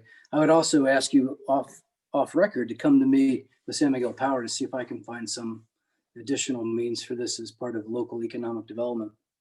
Well, I appreciate that. Thank you very much. That's great. Maybe we can have one of those fundraisers where perhaps Mayor Clark is the last of the council members that gets locked up, and people have to bid to get him out of jail. Yeah, it's like the dunk tank thing. Yeah, exactly. I've been through that. This probably would be a little better than that. Right. It wasn't in January. But I think we should. I feel like we should support this somehow, whether it's I think what directly or indirectly. What Joan's pointing out is that there's going to be probably some, as the staff report mentioned, there's going to be some significant expense in a building permit for where it's going to go on her property. So I think we should wait and see how that all plays out. That's to me the most obvious place that we could contribute. Not sure. As we work together and we pull our budget together and we learn, probably have to have I wouldn't have to have a state permit if we're not out on Sherman, right? For relocation. So would really be just town of Ridgway. So, but as we pull our budget and our plans together, we'll keep you apprised. Okay, sounds good. I just wanted to mention a couple of points to add to this. That's a great approach of doing it as we go, because I don't think we'll all know what is involved yet. I think one of the most important ways that we can help, to touch on your point, Terry, is just the kind of resources. I mean, luckily as a Main Street community, we are plugged into a lot of resources in terms of historic preservation. So even just, I thought, like, I am sad to admit it, but hadn't thought of like, oh, wow, the documentation that needs to be done before that thing is moved is really important. That could make or break future grant applications, location of place. So I kind of feel like some of the information we've provided in this memo is already, or should be, pretty darn helpful. And then as resources or opportunities come up through Main Street or other avenues that the town has, trying to connect with those would be super helpful. This will require a building permit of some sort. We'll have to figure out with Joan that occupancy that she was talking about and such. Basically make sure the structure is not going to, fall over or be of danger to anybody. And just one mention, the restacking, that was said by a mason. So I think that kind of take it with a grain of salt that a mason Fox looks in the at hen that. house. Yeah, I mean, I think it was just really lucky. He's a Front Range guy and got the call the day that he was driving out to San Miguel County for something. But I think more it was like, oh, that's how I would do it. But stack rocks. Right. So Shay, I'm glad you were the one to voice that. I thought of it and said, no, I'm not going there. Yeah, that crossed my mind as well. Yeah. I mean, everyone has It's an their own option. thought, and we're just so lucky. I mean, historic preservation, there are people on all sides of that spectrum of the 100% building height that can't change a thing and have to stick to everything true. And then there's the other side of like, let's be realistic. I mean, we're going to be able to keep this structure, it sounds like, which is just incredible. Something that I think the community appreciates, that historic preservation. It's going to be in a great location. So however it can be done and as best as it can be done is great. No need to restack every rock. And I did talk with the Historic Fund, Colorado Historic Fund, just to get some insights. And they said that even though the building, obviously the best of all worlds is to not move a historic structure if one needs to. We are not completely out of that possibility of assist in the future from them. So that made me feel better. And I really wanted to find out about that specifically. And Joan, let's be sure we get that location documentation done, because Tim Stroh used to run the State Historical Fund, and he's the one who made that recommendation. That sounds perfect. Yeah, when I saw Tim's name, that made me happy. Yep. Okay. Thanks so And much. I just really wanna- appreciate it. Deidre, go ahead. Yeah, I just wanted to add one thing, and that's just a huge thank you to Patrick for wanting to preserve this building, and also for showing our true colors as a community around the importance of preserving our history and our heritage. That's a really critical piece of who we are, and I think it's part of who we are as a Main Street community as well. So I'm just excited to hear what people have had to say tonight, and glad this is going where it's going. Well said, Deidre. Yep. And again, huge thanks to Patrick for making this all happen. And it's great to see how the process all worked out. So no action needed on this one. So unless anyone else has something to add, anybody in the audience want to weigh in or have a question or comment? If there are none, I will suggest we move on and thank everybody involved in that last discussion. That's really a great example of how we get things done here in Ridgway. So seeing no hands or anything, I'll move on to item number 16, review and action on agreement for legal services with Bo James Nerlin, town attorney. Bo? Great, thank you, Mayor. So with my transition to the new firm in August, provided or offered to the town a professional services agreement that would serve out the remainder of 2020. And fortunately, Preston and the staff asked for a renewal of that agreement for 2021. And that's included in the packet. And the terms are the same. It's for 1 year, and it allows for it may be terminated by either party with 30-day notice. All right. Thanks for that, Bo. Staff, do you have any comments? Did you ask for staff comment? Yeah.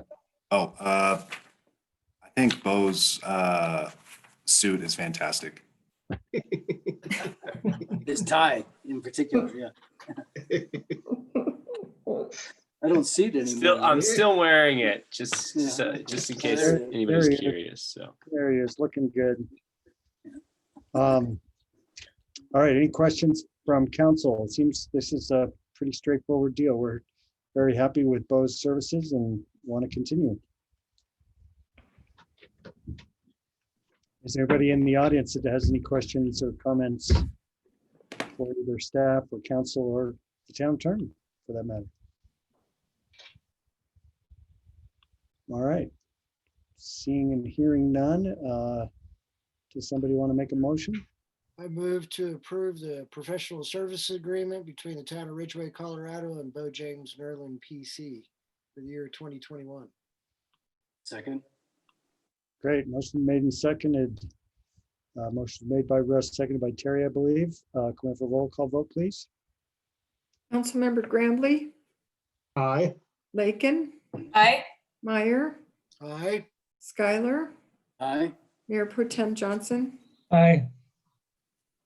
Great, there you go, Bo. We look forward to another year of happily working I together. look forward to it as well. Thank you guys for the support. And Mayor, if I may, in all seriousness, working with Bo is absolutely fantastic. I really enjoy working with him. He's been a huge resource for me and a lot of others. But I'll talk to myself because coming in new about a year ago, Bo was extremely helpful. And I think we're lucky to have him. And that's all. I agree. Well Yeah. put. Thanks, Preston. Alrighty then, that takes us to item number 17, review of letters of interest to fill the vacancy on town council and action to appoint. Pam? I'm going to turn this over to the town manager. Okay. Yeah, thanks, Mayor. Real quick. So the applicants are Rob Austin, Dan Bartashis, Robert Collins, Angela Farelli, Michelle Montague, and Mr. Roger Sagal was an applicant or candidate, I should say, but Pam and I received an email from him shortly before the council meeting. And I'll just go ahead and read it if you don't mind. After some thought, this is from Roger Sagal. After some thought and reflection, I am notifying you of my decision to withdraw my name from consideration for the vacant council seat. Having lived in the community for nearly 20 years, I can recall a time when it was difficult to get community members to volunteer to fill vacant seats. Thankfully, more people are willing to serve, and there are several excellent candidates who have expressed interest in the vacant seat. Great. So just wanted to report that, but staff's recommending the approach described in the memo for evaluating the candidates and appointing someone to fill the open council seat. The approach was largely recommended by our town attorney. John, would you like me to review the approach, or do you kind of want to lead us through it? I can take it from here, Preston. Thanks. Yeah. What we're going to do is we're going to give each candidate an opportunity to speak about their interest in filling the seat and answer any questions the council may have. Members of the audience will be given the opportunity to comment. Council members will then discuss the merits of each applicant and/or motion can be made. Once the motion is made, normal meeting conduct will apply, requiring a second and a roll call vote.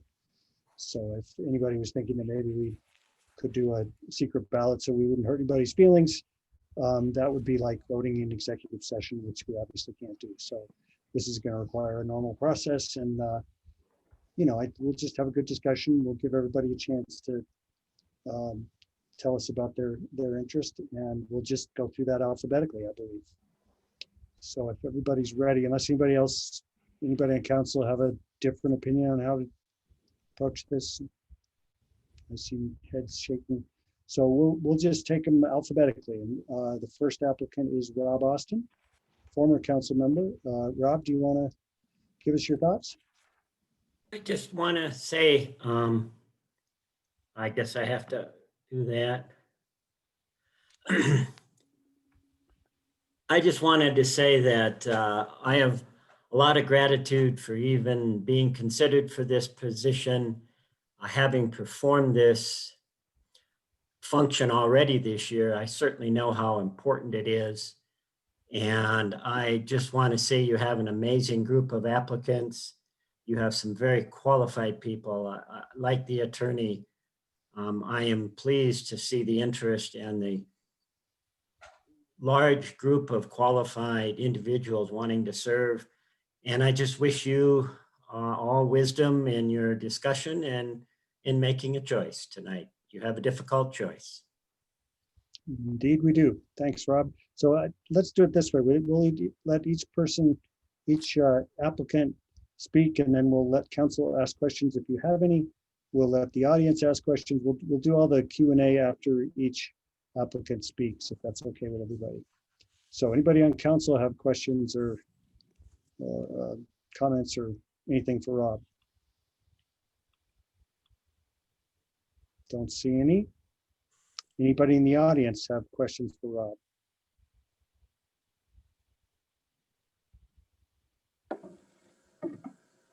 Again, I don't see any. So Rob, I'll let you go and we'll. Thank you.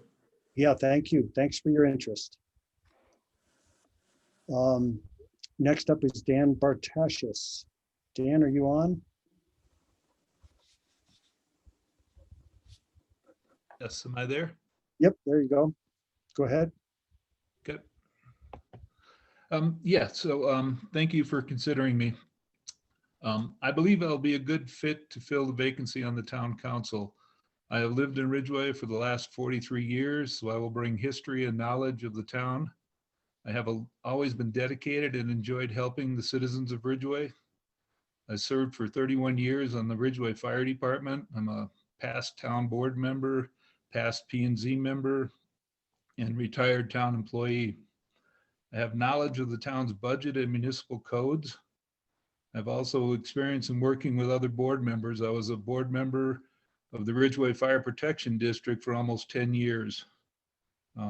I strongly support the town's initiative on water conservation and the Space to Create program. I also support the town's endeavors on an affordable housing and managed growth. I believe the town council has done an excellent job in the past and would like to be part of their future. Great, thanks, Dan. Thank you. Anybody on council have any questions for Dan? Seeing none, anybody in the audience have questions for Dan? Okay, we have a agreeable audience tonight. Thanks, Dan. We'll move on to the next, which is Robert Bob Collins. Bob, are you on? Sure, I saw Bob on here tonight. Does anybody know if? Mayor, I haven't heard from Mr. Collins, and I haven't seen him join this meeting this evening. Okay. Well, we will move on then to the next applicant, which is Angela Farrelly. Angela? Hi, sorry. So I feel like I expressed myself pretty thoroughly in my letter to you all. And so don't really have too much to add. Just if you have any questions, happy to answer them. Great, thanks, Angela. Anybody have questions for Angela on town council? The letter was very, very detailed. I was impressed. Anybody in the audience have questions for Angela? So maybe in the letter, and I may have seen it elsewhere, are you interested in running again after the expiration of this temporary term? Yes, that's what I did express in my letter. And yeah, I'm I thought I read that and couldn't see it quick enough. So, yeah. Okay, thank you. Okay, I do see a hand up from Deidre.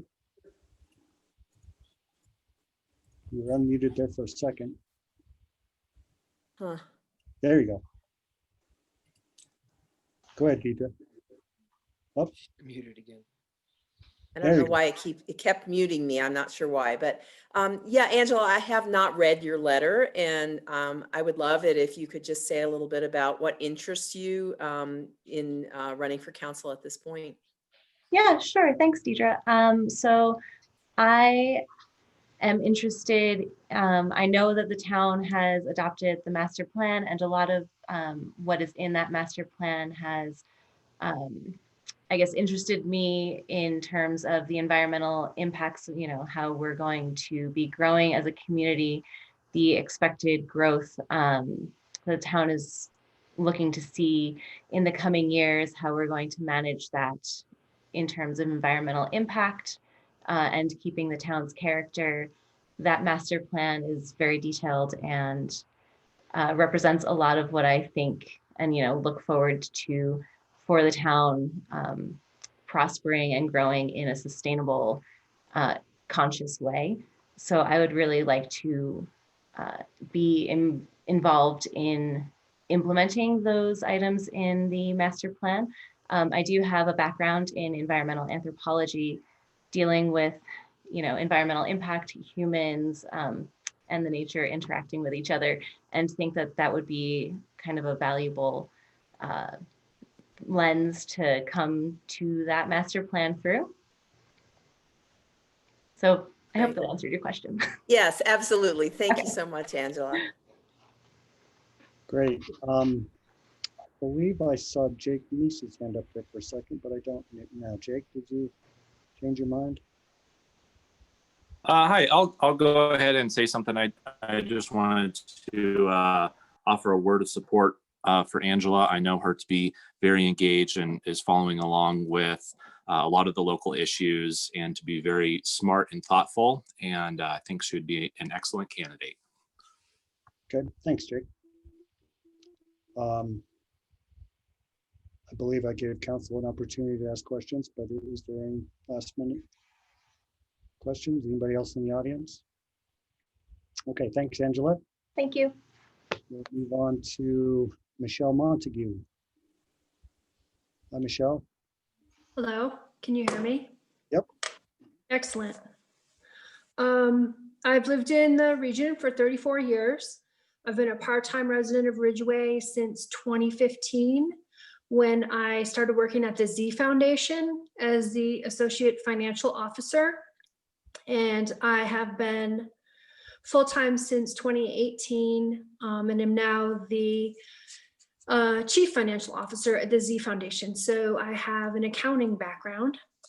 I feel that an appointment is a great opportunity to experience what the commitment involves before running for a position. I know that there have been instances where people have run and then decided that they didn't want to do it, and I would never want to do that. If I was making a commitment, I would want to see it through. So I feel this would be a good opportunity to really see what it involves. And I don't really feel like I'm coming to this with an agenda, contrary to what Terry said earlier in the meeting. I think the town's doing a really good job of addressing current and foreseeable issues. And I trust in the institutional and local knowledge that staff and council possess. And I look forward to being involved, if appointed, in the decision-making process. As far as my experience, as I stated in my letter of interest, I wrote some notes down here in case I got on live and choked and didn't know what to say. So pardon if I'm reading here. But in my letter of interest, I pointed out that I worked for the clerk's office, specific to boards and commissions. That was in Telluride. I was the secretary for HARC, which is the Historical and Architectural Review Commission, as well as Planning and Zoning. And I also put together the packets for both of those boards and town council, and sat in for the town clerk when she was unavailable to do minutes for the council. And it was my responsibility to take minutes for HARC and P&Z. And that was during the time when Idorado was looking to annex the end of the Telluride Valley to the town. And so I sat through that entire proposal, and it seemed like a good idea. And in the end, the town voted it down. So that didn't happen. But it was certainly interesting to watch that process. I was also a member of the Telluride Housing Authority for 4 years, and I chaired that commission for 1 year.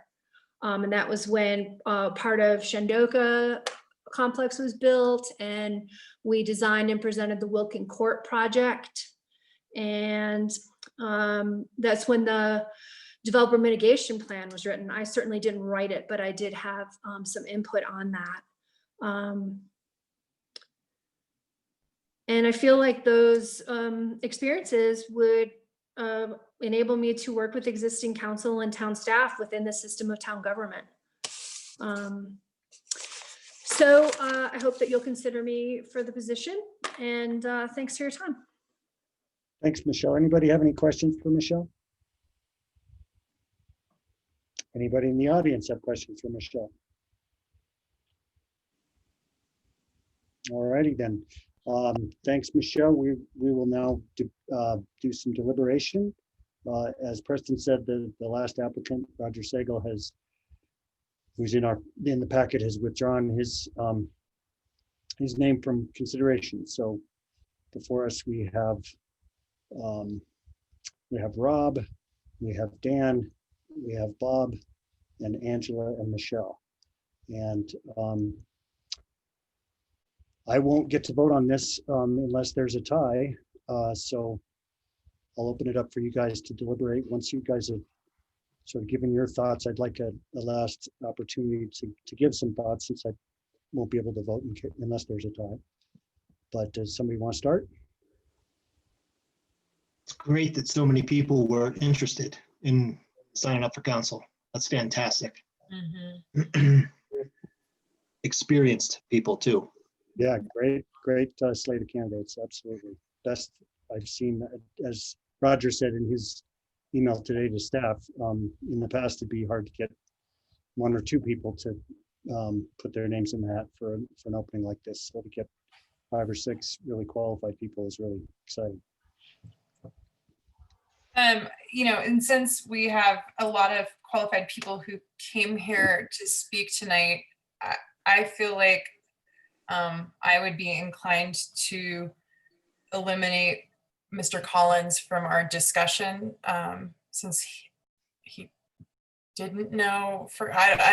I feel like we should include the people who were here to share their thoughts about joining council with us tonight. Well, I guess I would say that's fine. The rest of It's just, and again, like this is discussion, so that would be one of my points to maybe narrow this down. Yep, no, it's a good point. I mean, I think it bears saying that in a lot of communities, if there was a person that had run for town council in the previous election that wasn't elected, and they were either the next vote getter, or in his case, the only other person that wasn't elected, that a lot of communities would sort of just as a matter of course appoint him to an opening like this. I explained from the very beginning to him and to some other residents that reached out to me with the question that that's never been the way the town of Ridgway has operated. We always ask for applications to be submitted, and we try to find the best applicant for the position at the time that the opening occurs. So I just want to say I value Bob's interest in taking part in the town government, and I appreciate that he ran for council last time around and put his name in the hat again this time for this opening. But we're gonna deliberate based on everybody that submitted letters, and as Beth said, maybe we not give Bob as much of a consideration because he decided not to be here, but I think that's open to the rest of you to talk about as well. Yeah, I'd like to chime in. As a town council person, Rob Austin was the one that got me interested in becoming a town councilor. I have great respect for the level of participation he's had in the couple of years I've been here. So I fully value his ability to step in without much of a learning curve. Excuse me, my voice is failing me. However, that's from my perspective as a town councilman. I think he would be an immediate slam dunk to fill a temporary position. But looking forward as a citizen of Ridgway, I really appreciated the level of detail that Angela put into her writing, and I couldn't find the spot quick enough. The fact that she's interested in looking to the future and becoming a town councilman after this temporary term is over. So I would look to her as a member of, as a citizen of Ridgway, as a vote, and Rob as a town councilman to, you know, functionally help fill a role that he's done such a great job of filling before. Anyone else? Go ahead, Eric. Okay. This is a tough decision. And I echo Terry's comments about Rob in terms of the fact that when Rob was on council, I truly enjoyed serving with him, and I was very, very sad to see him go. And I would love to see him back. But I also like the idea of both Angela and Michelle's background and energy. So I don't know. That's why we're deliberating. Russ or Kevin? I think it's wonderful that Rob and Dan, both experienced, have shown interest and want to return and work with the council again.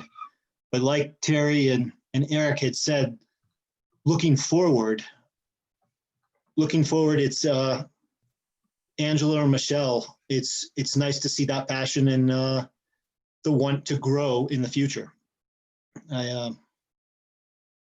That's kind of my thoughts. It's looking forward. It's well said. And Beth, I didn't want to count you out. Go ahead. Oh, no, go ahead. I was just going to say, is it something then that we want to consider is looking at someone like Angela or Michelle who is interested and has stated that they are interested in running for the position again in the spring? Is that important to us? Well, I would say that we can't count out the gentleman who maybe just didn't mention it in their letters. Yeah, certainly. So It looks like Dan is still on and Rob's still on too. Rob's still on. So, I mean, that's something that I don't know if you want to reopen that and ask, but. Or maybe that's not important to us. I don't know. I'm just trying to think of ways that when we have a bunch of great candidates that we can come to a decision, because we do ultimately have to pick. Right. Before I came to the meeting tonight, I had just kind of assumed that we would probably pass this over to Bob for the 3 months, and then given the interest in the position, we would have the election and have some really great talent running. But I don't know, it seems that that's not exactly, might not be the smartest way to go. That just seemed the easiest way for me before showing up. That doesn't really say anything much. I can understand how you'd have that thought coming in, but I still think we can go any direction yet. Yeah, and I don't think that my thought was the correct thought or the right thought. No, it's a good point though. Yeah. I see Russ thinking hard there. Yeah, this is a really tough decision. I mean, Bob obviously has a lot of interest. He ran before, has expressed an interest. He was the first one to express interest once he knew Tessa was gone. Worked with Rob before. Rob was great on council. Dan, with his prior experience and having worked for the town, he's got tons to offer. And then both Angela and Michelle have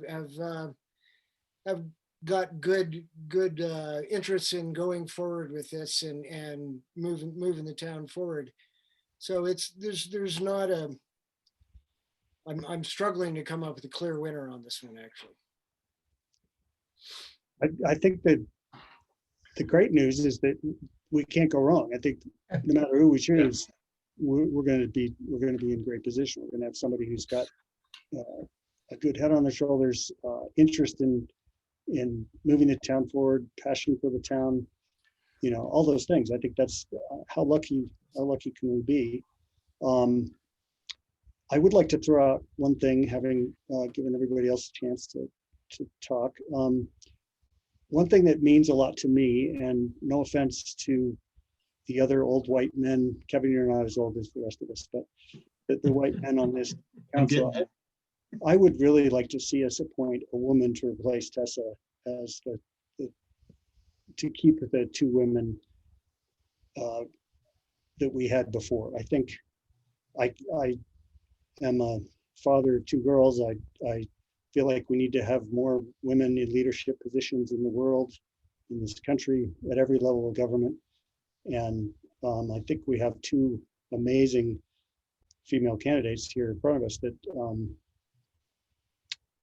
for me, that would be the number one way to start to narrow it down. And again, no offense to the other somewhat, to one degree or another, older white gentlemen who put their names in the hat. But I just, something that's felt strongly, that I felt strongly about since Tessa had to step down, is that it'd be really great if we could replace her with another woman. So I tend to agree with you. And if we had a human resources person, they would tell you were totally out of line with that. But I do agree with you, John. Well, the great thing about elected positions is that, that HR stuff isn't as key. I mean, this is elected and appointed officials they're political by nature. And so. No, I know, I'm joking. Can I raise the point, kind of in addition to what John said? Tessa was reelected the year after me, right? Because I'm up, yeah. So I think when I look at these letters and I think about the care that Tessa brought to discussions that we had on council, really looking out for issues of equity and fairness and inclusion. Angela's letter really jumps out to me in its discussions of affordability and environmental impact. And since the town elected Tessa, Angela, to me, would seem to fill a similar niche. I mean, she's not Tessa, and we will miss Tessa. But a young, caring, compassionate, motivated person who really wants Ridgway to be the best town for everyone. Looking with care and concern to our small businesses, but also the people who are trying to make a life here. It really kind of continues that mold. And then in April, the town, gets to have their say again. But, considering that Tessa was elected to that position, and thinking the direction that town has gone, that might be something worth considering. Beth, I think that's a great perspective in that, we should fill the role with somebody that reflects, what the people elected Tessa to be in that role. I think that makes a lot of sense, regardless of who fills that, but I like that idea. I'll plus what on that one. I agree.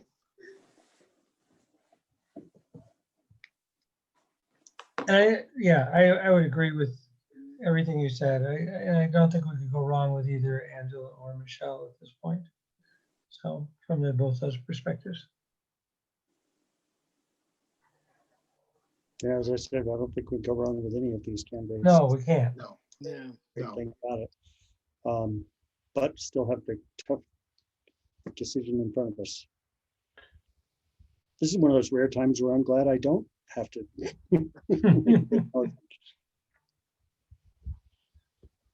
Well, if it's not too premature, I just will step up and say I move to, where's the motion? I lost it.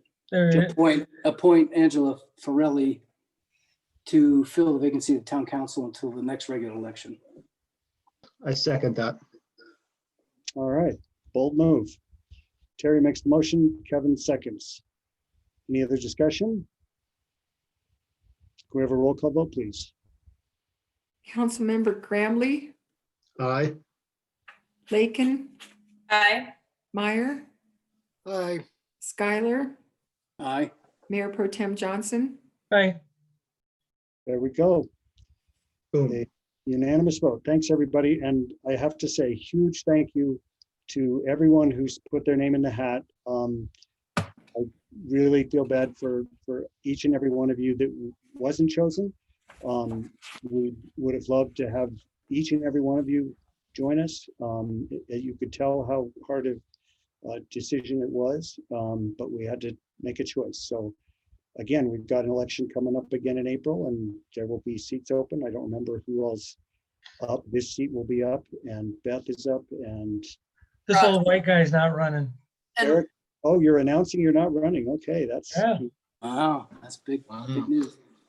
I think- 18 years will be enough. 3 Oh, seats. come on, go for 20. You gotta match me. I'm kidding. No, I don't. I know you don't. Anyway, there's at least 3 seats. I can't remember if there's a fourth. There'll be 4 because Before there'll be 4 seats up. So who's the fourth? Tessa, because we're just appointing. Angela's Yeah, seat. will be up. Angela's- Angela's seat, yeah. Eric's seat, Beth's My seat, seat. and Russ. Oh, Russ too, huh? Wow. Wow. Okay. So there you go. Rob, I see your hand up. Yes, I just want to say excellent choice, council, and I commend you for that. And what a great process to go through. So you made a wonderful choice, and I look forward to being governed by all 7 of you. Thanks, Rob. You're a gem. No, Well, that's very nice for you to be the first to step up and say that we made a good choice. So thank you. All right. That was a rare thing that we have to do, but I did think the process was well done. So unless there's any other comments or questions, congratulations, Angela. Welcome aboard. I'm sure you'll be that Preston and/or Pam will be in touch, and we'll look forward to you joining us for the January meeting. I just wanted to say thanks. Very welcome. And yeah, look forward to working with you all. Same here. Welcome Nice to aboard. see you, Angela. Congratulations. All righty, so that takes us to written reports. Getting towards the end here. Actually, Mayor, we added those 2 sorry, items. sorry. The COVID funding reallocation, right? Yes, sir. So I'm going to share my screen. Someone holler when you can actually see it. We can see it. So based on the spending plan that you all looked over and gave the okay on last month, it's time for us to submit a letter to our DOLA regional manager that pretty much agrees to reallocate a portion of our coronavirus relief fund allotment to the city of Ouray to assist them with their ventilation project. So if y'all wouldn't mind, take a moment and kind of look this over, and then looking for a motion and vote to authorize Mayor Clark to sign this so I can get it submitted. Happy to answer any questions. Can you just give, since I wasn't able to attend that meeting, can you give me a 2-second overview? Yeah, absolutely. Yeah, sorry, Eric. So last month, DOLA reached out to all the municipalities that have been granted funds through the CVRF program and asked for detailed or semi-detailed spending plans by, I don't remember the deadline to submit it. We didn't get that long of a time to actually get something submitted, but lucky for us, we had a special meeting on November 19th where council kind of reviewed the spending plan that I put on paper.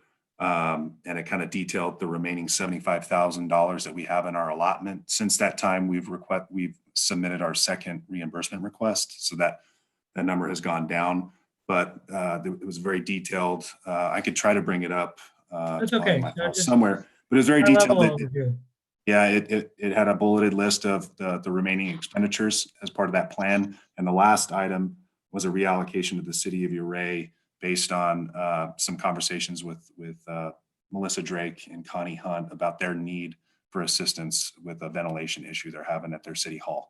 So I hope that's a detailed enough rundown for you. Yeah, good. Just wondering what it was. So. Yeah, fine. yeah. And in all honesty, the amount in the spending plan was $9,971.40. I took the liberty of rounding up to $10,000 even. If anybody has an issue with that, we can certainly change it back, but we're talking $29 and something cents. Do we need to pass the hat to collect the 29? I mean, this is just being a good neighbor. I think it makes a lot of sense. I was just going to say, I'm proud that we're able to do this to help out our neighbors to the south. So if someone want to make a motion? Sure, I'll move that we approve submission of the letter reallocating a portion of Ridgway coronavirus relief funds to the city of Uray. Second. Is there a second? Second. Seconded by Russ. Can we have a roll call, please? Councilmembers Grambly, Aye. Lakin, Aye. Meyer, Aye. Schuyler, Aye. Mayor Pro Tem Johnson. Aye. Great, thanks, everybody. What was the last item, Preston? Yeah, thank you, sir. This one's real quick. So this one's in relation to the economic resiliency plan that EPS is developing. So we've had a number of conversations with EPS, and it's turning out that the scope of work and the trajectory are changing around a little bit. And I think for the good, you'll learn more about that tomorrow night during the policy group meeting. EPS, Andrew Knudsen, I think is how you pronounce his last name, will be there to represent EPS, and he'll give kind of a brief overview of this new trajectory, if you will. But that said, our most recent meeting was, I think, the other day on Monday, and kind of kickstarted this this process. And the collective interest is seeing if there's interest on the part of the policy group as a whole, or each of the jurisdictions, to have a elected official from each jurisdiction sit in on those meetings to participate and provide input from an elected official's perspective. So the next meeting, I believe, is slated for this Monday, the 14th at 2:30 p.m. I'll definitely check on that. But at the end of the day, looking to see if any of you are interested in representing the town of Ridgway on that working group, and I attend those as well. Well, I'll say I'm definitely interested. I'm not sure I have the bandwidth for it. But, That was my speech. Mine too. Well, I mean, those are happening during the day, which makes it almost impossible for me. So. Well, given all that, I'd probably have more cycles than most, so I could be involved in that. Oh, that's great, Russ. Great. Thanks, Russ. Awesome, Russ. Well, great to hear. Thank you, Russ. And I'll, if everyone's in agreement with that, it seemed like there were a bunch of nodding heads. Russ, I'll send you the information when it becomes available. Cool. Thanks. Thank you. That's it, Mayor. okay, thanks, Preston. Thanks, Russ, for stepping up. Yep. So that takes us to written reports. Number 18 is just really kind of more of an FYI. It's a letter from me reaffirming planning commission appointments. Just again, for a little bit of history, my stint on planning commission, I've never been able to pin it down exactly. It goes back to somewhere around 1984, 85. I took 1 year off, 1999, before joining council in 2000 and becoming the council official rep. So in all those years, the process for appointing and maintaining planning commission members was very informal. The charter did address it, but for a number of years, we didn't really follow that quite closely. So big kudos to Shay that she saw that and realized we need to pull this together and make this more formal policy, trackable, and make it so that more than as much as anything, that there are opportunities for people to say, okay, my term's over. I think I'm ready to step down, or if somebody expresses interest in serving on planning commission, there could be an opportunity for us to open a seat up at the end of someone's term if we so see fit. So that's the basic rationale behind this. Shay, do you have anything you want to add? If you're still on here, yeah, there you are. I am sorry about that, just getting unmuted. No, I think that's great. Just trying to be sure that we're, super clear with our terms, and this also reflects that recent update to the code of 1-year intervals instead of 2-year intervals. So there's a little bit of shifting, but all of these terms are actually, I want to say, John, was it within like a year of when their 6-year term would have expired anyway? We were able to keep them pretty close. Yeah, there were a couple that maybe were just a little bit more than a year, but okay, maybe only one. It was surprisingly smooth.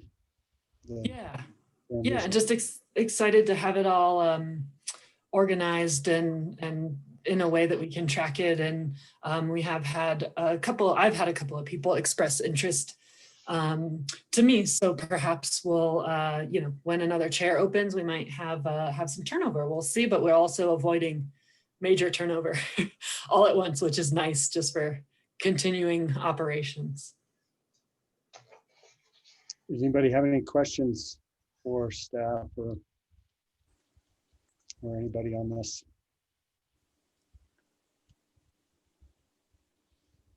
Okay, so if I'm correct, Preston, this doesn't require a motion or anything. It's just really an FYI, or is this a resolution we need to approve? Correct. It was purely informational for the rest of council. Great, thanks. All right, so that brings us to the town manager's report. Another great one with kind of a crazy joke this month, I thought. Yeah, that's what I go to first. I got a big groan at my house. Preston, anything you want to highlight? Well, definitely didn't mean to offend anybody with the joke, so sorry. No offense. Okay, good. I didn't hear. It just wasn't that good. Wow. This is why Bo is wearing the tie. So yeah. I need to up the game. Vying for that slot. In terms of the report, I guess I'll just highlight a couple things. This isn't in there, but the new Ridgway logoed hand sanitizers and the masks just came in today, and they're really, really cool. So if y'all need any, stop by town hall, or we can bring, get them out to you somehow, but they're really neat. I can certainly go through this page or, paragraph by paragraph if you'd like me to, but I think I'd prefer if you just ask me questions about certain things. But I do want to highlight the water treatment upgrade piece and just give a shout out to, and it's pretty much written right there, but shout out Chase, Joanne, and Chris Bolane for their work in submitting or doing the research and the and securing the data related to the granular activated carbon filtration treatment alternative to chlorine dioxide. We were notified by DOLA late last week that our EIAF grant application was awarded the amount that we requested.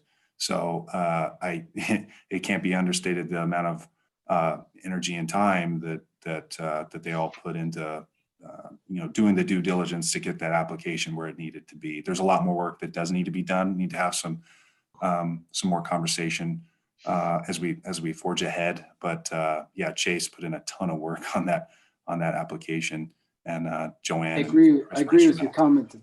I agree with your comment. That's huge. I was going to say that independently, and then I saw we had it written there. It's huge. Yeah. Congratulations. Yeah. So just definitely want to highlight that. There's another community-wide testing event on the 16th. That's next Wednesday at the 4-H Center. Eric, I'm wondering, is there one in San Miguel the next day? No, it's on the 14th on Monday. Oh, okay, so this one will be, yeah, okay, a couple days after. Preston, quick side note, I did confirm I can get you that light and I can get it delivered, but I need to have somebody there to be trained on its operation. I can I can do that. Just for everyone, I committed to Tanner and Glenn to try to find a company or an individual that had like a large spotlight that we could use at that community testing event next Wednesday. Excuse me, and reached out to Terry, and SMPA has that. So Terry, what we can chat offline and maybe figure that out. So thanks for that. I'll be there all day on Wednesday, kind of volunteering, and I would expect that that the turnout's going to be just as good, if not better, than just about a month ago. They administered just shy of 1,000 tests, or right at 1,000 tests. It was a crazy day, but that's next Wednesday. I sure hope they're prepared for a bigger turnout this time than they were last time. Well, they're only Yeah. going to 5 this time too, I think. They're only what? They're only going until 5 o'clock this time, not 7. Well, I believe Glenn told me that they came prepared to do 300 tests, or some. They just were completely blown away by the turnout last time. So, But I do think we need to know that they are prepared to do upwards of 50, like, you know, the 1,500 range, because I think people are going to be there's a little consternation about running out of tests last time. Yeah, absolutely. And I can attest to that, because they had it was very interesting to me. They had 400 tests total, and they ran out of those by 10 a.m. and were scrambling to secure additional tests throughout the day. I shouldn't say scrambling. I don't want to mischaracterize anything, but they secured additional tests and went throughout the day. This time they'll have plenty of tests and ready for a ton of folks to come through. They're Glenn, Tanner, that whole team, they're doing a great job getting prepared for that. And obviously right now the concentration is on getting the word out. But we have a lot more volunteers and law enforcement assistants. We expect that this next Wednesday compared to the last go around, and had a really good hot wash after the last event. Some of you might recall, if you pre-registered, you were assigned, or you had to click on a time or something to that effect. And a lot of folks, thought, well, that's my appointment time, and would come in, and they got understandably frustrated because they're sitting in that long line. And, I was standing there trying to help direct traffic, and, a lot of folks ended up not being very happy with me because they were under the impression they had an appointment time. So the whole aim is to avoid that this go around. So sorry to ramble, but Preston, I was one of them. I thought I had an appointment time. I came into the line twice and turned around and never went through it, because I figured it was going to be like a half an hour, 45 minutes, and they were estimating an hour and a half, and I didn't have that window. So I'm part of that group that was frustrated and never got tested. Secondly, do you need volunteers for this? Because I could try to muster a group of volunteers from SMPA along with the light station. Oh, that's really nice of you, Terry. I can check with, let me check with Tanner and Victoria and see where we're at with manpower that day. Like I said, I think we're in a much better spot than we were a month ago, but I'll happily relay that and let you know. do you know if there'll be the registration again this time? Yeah, well, my understanding is there will still be pre-registration, but the instructions will be much clearer about what to expect when you show up. But it's funny because I pre-registered last time. I had the email on my phone ready to go. I was under no illusion that I had a time. So I'm not sure where people got that idea, because I pre-registered and had the little QR code to show them that I'd done that. But I went like Terry, thinking it was going to take a half hour, 45 minutes. And it was like maybe 45 minutes before we met down at the visitor center to look at the grounds down there with the RAC group right before council meeting last month. And I wasn't thinking that I had an appointment. I thought I could just show up and get through quickly. And after going through the first roundabout of 3, I went, oh, this isn't going to work. There's no way I have enough time. So yeah, my naive impression was the fact that I pre-registered would put me into like the fast lane or something. But I saw right away that was not the case. No, there was a reason people were saying that, because when I had looked, because I was like, oh, there's a free test. It falls the week between my tests at school. Like, things are going a little sideways. I'll go. I'm glad I didn't, since I'm getting tested every other week at school and didn't take a slot from somebody, but it did ask what time you thought you were going to show up. Like they were trying to space people out. But like I said, I never ended up even trying to go. I don't even remember that, but it doesn't matter. It doesn't matter. It's good that they're doing it again. That's all that matters.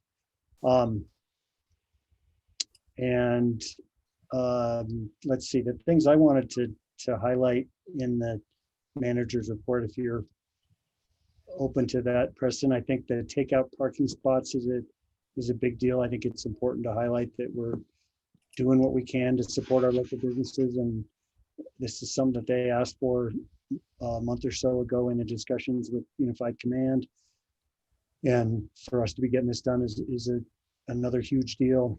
The awning over the marshal's office door has been a long time coming, so that's a great one to see happening. I'm excited to see that alternative funding for the victim services program happening in a timely manner, and sort of sounds like happening just right in the nick of time, which is awesome. Space to create. There's just so many things. Another example of what all the town is getting done every month is this manager's report. So thanks, Preston. Oh, and we had our first youth advisory council meeting. It was a short one on Monday, but I don't know about you, Preston, but I'm excited by the personalities of the group of kids who stepped up, and I think it's going to be a fun process. I really do. Yeah, I'd agree. Yeah, thanks for mentioning that. I thought it was a really fun meeting. Remind me, going forward, do they present to the town council something? Is there a quarterly presentation or some sort of appearance in front of the town council?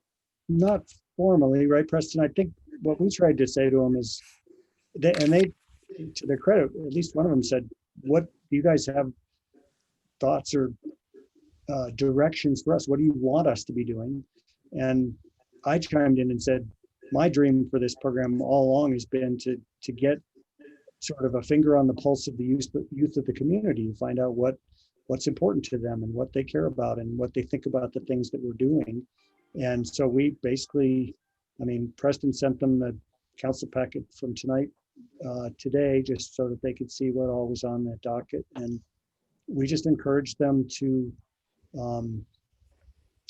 tell us what's on their minds, basically, in a basic way and simple way. And then, once a month we'll meet and sort of explore what's on their minds, what they think the town could be doing, or what.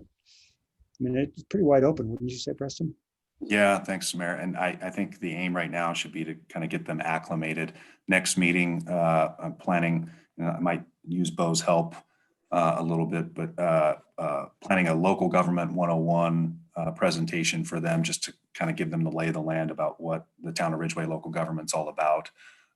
They need to formally select their officers, their mayor and mayor pro tem, and then John was talking to, they had a really good, really wanted to pick their brain about what community issues and topics they're interested in.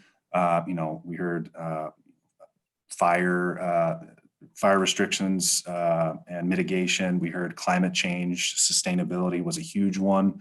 And other issues could include like school bullying, school violence, things of that nature. So the whole point of that conversation was to understand what they're interested in, what they want to learn more about or have conversations about from the youth perspective. And then I could go on and on, but another item for next meeting will be for them to talk about potential community service projects and initiatives. That might look a little bit different given that we're in a global health pandemic right now, but once everything goes back to normal, hopefully, that could be your traditional, a more traditional conversation. But Terry, to kind of go back to your question, if the town council is interested in them doing a quarterly report or a semi-regular report to the town council, we could certainly, get that arranged. I'm sure they'd be amenable to that.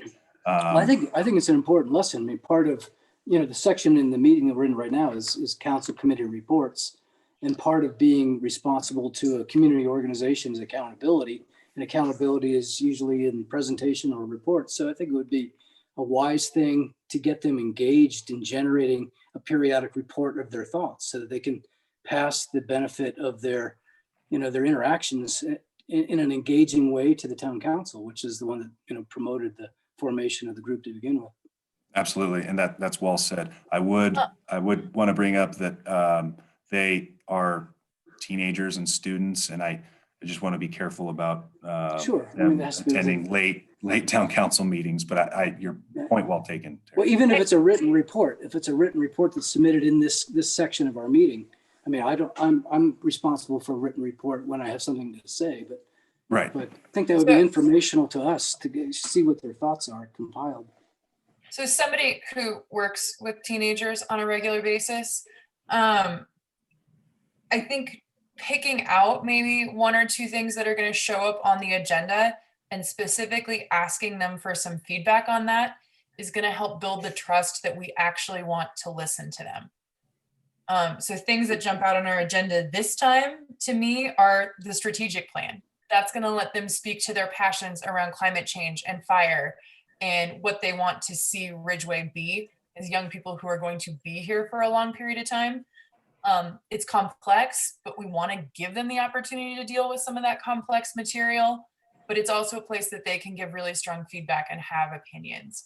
And then, we ended up not needing to do anything on the jail, but kind of some of those things that we get psyched about because they're fun to deal with. Kids get psyched about that too. And so, as you guys get them up to speed, John and Preston, picking one or two things, and instead of being like, give us a dry quarterly report on what you've done, really invite feedback specifically on a couple of things, because then they might surprise us and be like, yo, we care about setbacks from the sewer treatment plant. Who knows? But we have to show them, we care about their opinion. Good suggestion, Teach. Well, as give them some structure or something to operate to, yeah. Or something to respond to. I like that. That's all great and helpful. And yeah, Beth, I think that's a great suggestion. We can certainly try to keep a pulse on what's coming up for council agendas and then soliciting their feedback or input on some of those items and then present it to you all as part of, the council meeting package, if you will. Because I think that's our goal, right? Is that this youth advisory council is going to be some conduit for getting youth input about what we're deciding. Similar to the way that we solicit public comments. So we could have a periodic issues where we solicit, input from that committee. Or I don't know if it's called a committee, group, whatever it is. Advisory council. Thank you. Yeah, thanks, Beth. I think that's a really good suggestion. And my feeling is my style is to leave plenty of room for dynamicism to where the personalities start to fit. We can figure out what works, but I like the idea of having some concrete goals in terms of getting their input on specific things that we're doing. If we don't help, sometimes you help them traction, you never kind of get to that point. You may find a year from now they don't want to be told what two issues to give feedback on, and then you scale that back. But in the meantime, that makes sure that we're valuing their time and including them. Sounds good. All right, so let's see. Anybody else have comments or questions on the town manager's report? Anybody have any committee reports? I'm remembering that we've got Russ stepping up to be on the planning commission now to replace Tessa. So your first meeting is the 22nd of this month. It's earlier than it normally would be, but looking forward to having you join us for that. And anybody else have any committee reports or anything else to discuss? Just wanted to see if anybody else had the opportunity to tie into the session with the governor's peeps today regarding the vaccine distribution? Yeah. I did. I was able to join, and as Tanner has admitted in some of his stuff, he sees us to be one of the last ones to actually get it out here. But I did push the question because they're talking about how it actually got distributed, and looks like that they'll be pulling in the National Guard to help actually distribute the shots as well, very similar to the testing that they're doing. So similar process, I would assume. Yeah. They've got 20 teams that they'll start mobilizing in January. Right, right. It sounds like for most of us, we're not going to see any opportunity unless we're either frontline medical people or nursing home kind of employees, or really in the severely compromised demographic. We won't be seeing anything till summer. But and Well, I was by getting on there, I was struck that by just how, once again, that as in every step of this entire pandemic process, there's still so much that we just don't know. And unfortunately, at every level of government, people are being forced to, have to make these plans and then be able to say, well, that didn't work, or we're not sure how that's going to work. Or, somebody asked the great question of, so if you get the vaccine, does that mean, you're not going to expose anyone else, or does just keep you from getting exposed? And they didn't have an answer to that, obviously. So it's really fascinating to me just how at every step of the process, there's a lot of unknowns, and everybody just needs to understand that. And it's surprising. It's not surprising, but it's kind of frustrating, quite honestly, that people want concrete answers, even though I think on a basic level, we all understand that the concrete answers aren't necessarily even possible in a lot of ways. Sorry, Eric. No, they're really not. It's tough. I think, rural areas, this initial round of vaccines is going to be the Pfizer vaccine, which is the one that needs ultra cold. So minus 70 degrees C. There are not a lot of those freezers running around. So those are going to go initially to hospitals, potentially, and they will, like St. Mary's is going to get 640 doses. They will probably use all that up on their staff and some long-term care facility residents in the Grand Valley would be my guess. Because transporting that vaccine is, even with these specialty coolers, is not easy. So what's probably going to happen is the rural areas will probably get the Moderna vaccine, because it can be kept in a standard vaccine fridge. And so that's probably what is going to happen. But we don't know. Yeah, we don't know. And then the AstraZeneca vaccine is actually a room temp vaccine, which will, be actually very convenient. So. Yep, it'll be interesting to see. I think the thing to remember, and we all know this, but the science on this is pretty incredible. And it feels like spring or summer for the average person to get a vaccine is a really long time away. But really, had you said to someone last March, like, we're going to be vaccinating the general population in a year, 3 months, it's fun as a science person. So, it really is a bright spot, that there is an end in sight, rather than, God, this could go on for who knows how long. Right. So I'd love to sit down and talk the mRNA stuff with you. It's so cool. It is so cool. Kids are fascinated by it. It's been so much fun to talk about it with kids, because they're like, they get all of the bad, like it's messing with your DNA, and then you explain it to them and they're like, whoa, it's the best. Yeah. Cool. So the Zika, the Zika vaccine is an mRNA vaccine, and that's sort of where some of this technologies come from. So this stuff hasn't come out of the blue.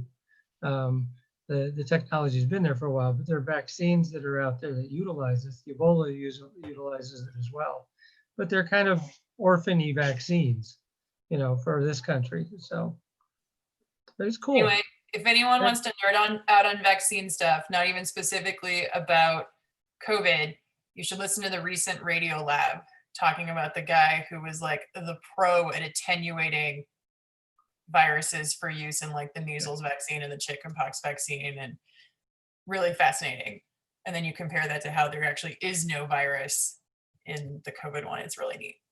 Yeah. I want you guys to do a SHRB talk. Right? Geeking out here. Ted Sherb, yeah. I was going to say that the call that Russ and I were on this afternoon, can't remember, did it start this morning? I think it started in the morning. Anyway, they maxed out their Zoom license. They had 500 people on it. So they said they would do another one. And I'm just looking, I got an email from them later today to see if they said when they would do. I saw it. Where'd it go? It was actually at a time I could go. Was it Friday? I think it's on Friday. Friday at like 12:30, I think. I have 11 to 11:30, but I'm not Oh, sure. wait. Okay. Anyway, I was hoping it would be later. Look through your email, and if you can't find it and you want to be in on the second round of that, because it is pretty interesting. Plus, if you didn't email me, if you aren't getting these regular emails from this guy named Alexander Martin. He goes by Xander Martin, Deputy Coordinator for COVID Response in the Governor's Office. He sent a thing later this afternoon with all the toolkit, the messaging toolkit, all this other information. If you want that and you didn't get it, email me and I'll forward it to you. CML emailed, and the redo is Friday at 12:30, which is awesome because that falls during my lunch, so I can actually go to that. Okay, good. Okay. All right. Here we are at pretty reasonable time tonight. This is We can deal with this, huh? December.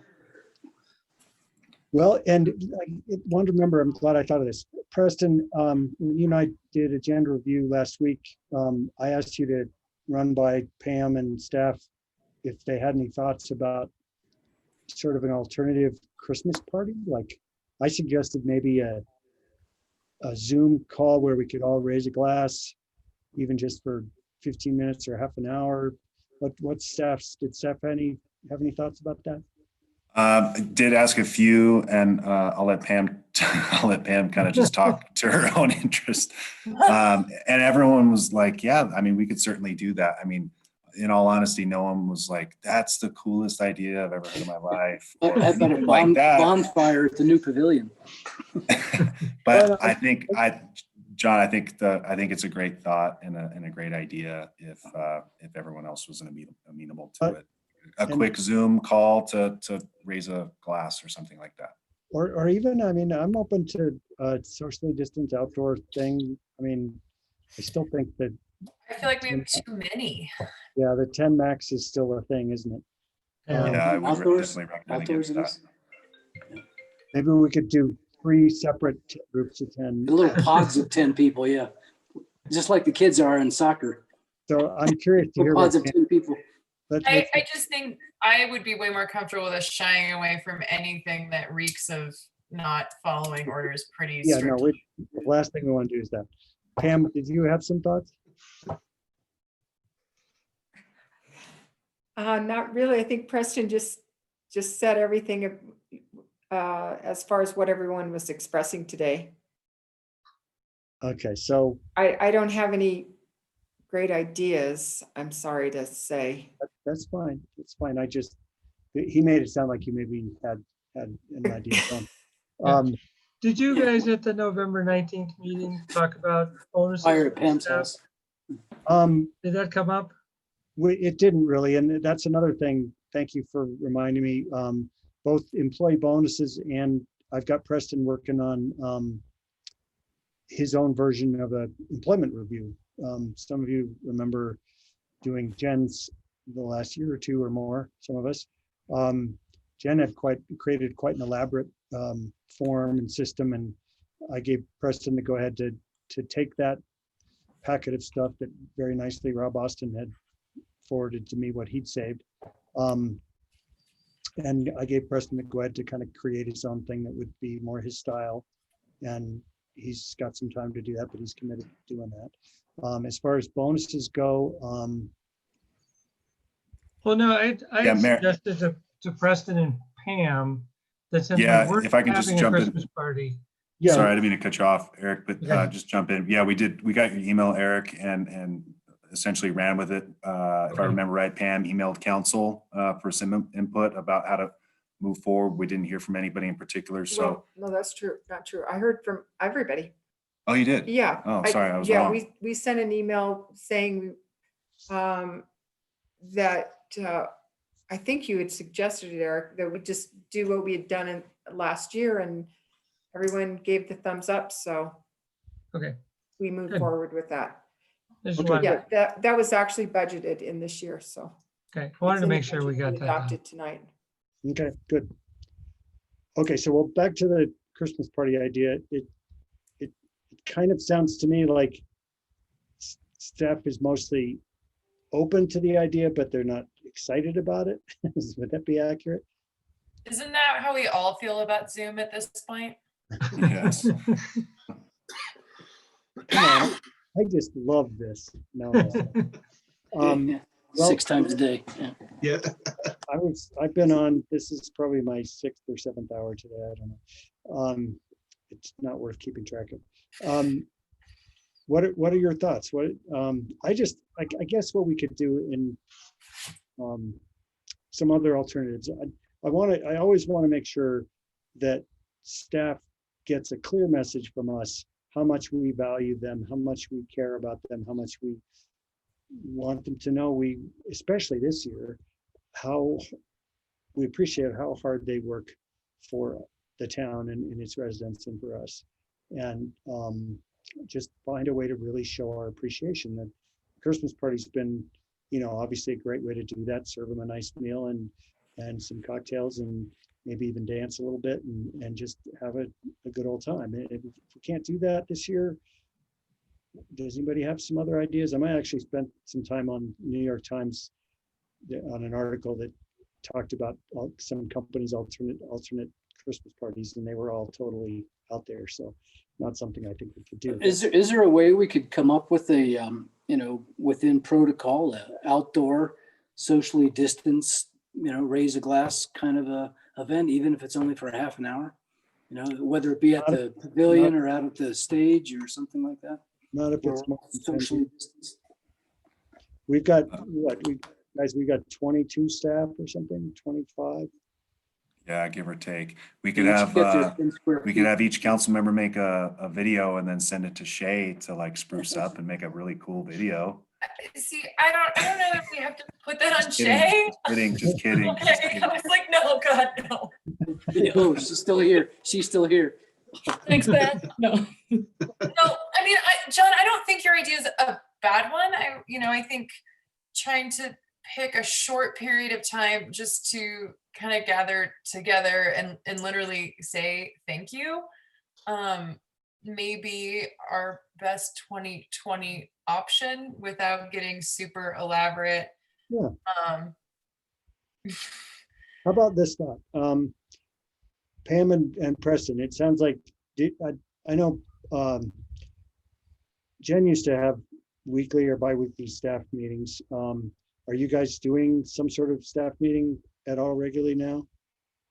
Not like all staff, but yeah, I have individual meetings with certain staff members. I don't know if you're talking about all staff though. I was thinking, basically, here's my thought. I would basically ask you guys, Preston and Pam, and basically the other department heads, to put your heads together, find a time in the next 2 weeks that's like the end of the day, a time when people can gather around a computer screen if they want. They can be on their own computers at home if they want. My goal is to make for minimal extra effort on the part of like Public Works and some of the staff that doesn't sit in front of a computer all day, to just set a time where we can do what Beth said, just 15 minutes, half an hour, invite them, set a time, say, for like if there's going to be some small groups at town hall or down at the shop, make sure they have something that they can, whether it be a non-alcoholic beverage or something that they can raise a glass and that we can all just express our gratitude and our appreciation for each other in this hellacious year we've all experienced. We can do that. We'll get something set. Great. And basically I'm saying, keep it simple, try and find a time that works for everybody as much as possible. And also, if it just doesn't work, I'm of the mind that we could instead we could just I'd create I'd create a card for each employee and I'd send it around for council, every council member to sign, add their personal thoughts and just make sure I'd buy everybody a growler or something, put that into the card. That's another thing we could do is save people from having to get on Zoom. I'm just throwing out thoughts here. I like that idea. I'd contribute to a growler fund that may just or even a gift certificate to the Colorado Boy or other local businesses. Yeah. Or we could do Ridgway liquors and then people have their choice. I mean, we have options, but doing some sort of, I don't know. Because we're not having a party and I'm gonna miss holiday parties. Years ago when it wasn't politically correct. One of the companies I worked for used to give us a turkey at Christmas and the employees would consider that being Flick the Bird. Oh dear. Okay, so I kind of flipped us on our heads. Do we think that the better solution is the card idea with a flexible gift certificate in it? Would we rather do that than wrangle everybody into a Zoom call they don't want to be on? I think it might be easier for people that way. You can put a screen capture of all our faces on the Zoom meeting, put it in the card. Could Ridgway print up a gallery view of all of us to put on the card? I could everyone find a Santa hat to put on in this picture. There you go. Yeah. I just took a screenshot. I'll take a few more while we're talking here. Right. Exactly. I can capture this right now. Yeah. Okay, so I'm hearing that maybe that's the better solution. And let me think. And again, I'm asking for Preston and Pam's help here, and I don't want to make a bunch more work for you guys either. But maybe what you could do is, basically, we could have gift certificates to Colorado Boy, Thai Paradise, Taco, Yard, the Mexican Place, Eatery, and give people their choice. And then I guess what could we do? Make that gift certificate for what, 30 or? Okay, can I speak to that? Sure.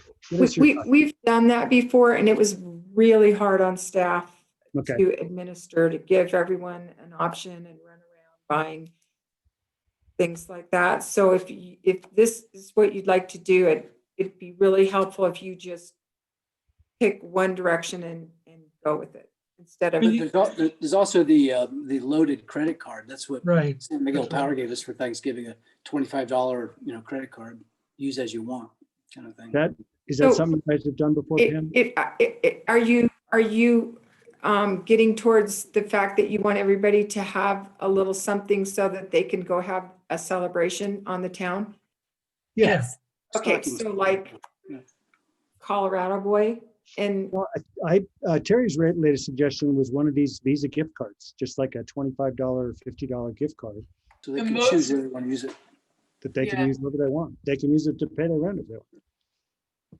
Yeah, and so basically, when I just bought some for my nephews. Sure, we've done that before. We can do that and then tell everybody that you're giving them this in lieu of the Christmas party and to use it on libations. Is that whatever they want? Whatever they want. Cough syrup if they have to. Okay. Well, no, All right. I like the idea of being pick obviously they don't have to, but saying pick someone in Ridgway to, celebrate the season. I like the idea of saying yeah, that's what we're hoping, but obviously we're not going to stop you if you want to go buy whatever. Well, you can get them where they're RFID to where they don't work outside of town limits. Yeah. Really? Yeah, we've done it before. We can do that. We can get the Visa cards. So yeah, we'll take care of it. Okay. What I'd like to do is, I've done this in the past. I'll commit to printing out, I'll need Pam to send me a list of the current list of employees. I'll print out a card for everybody with one of my photos on it and a nice message. And then I'll bring them to town hall where everybody can come in and sign them. Does that work for everybody? Works great. Yeah. And we'll put the gift card in that card and give that out the last work day before Christmas or something. Great. Yep, we'll take care of it on our end. Okay, I'll get you the cards, Pam, Okay, and I'll email everybody when they're there.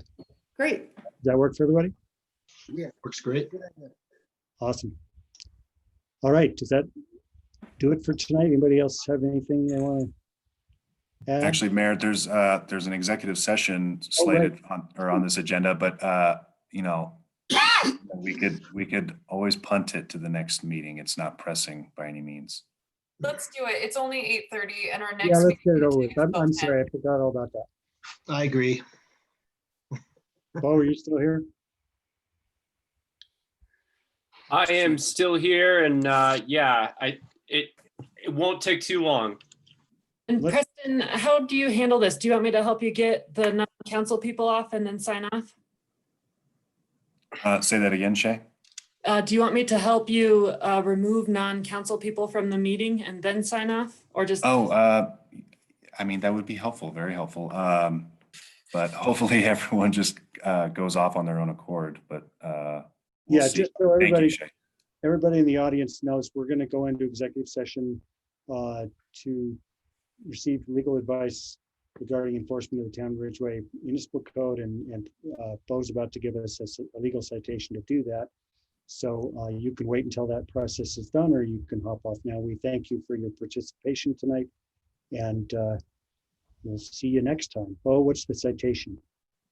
Yeah, if we could get a motion to go into executive session pursuant to 24-6-4024B for the purpose of receiving legal advice with respect to enforcement of the town of Ridgway municipal code and uses within the residential zone district.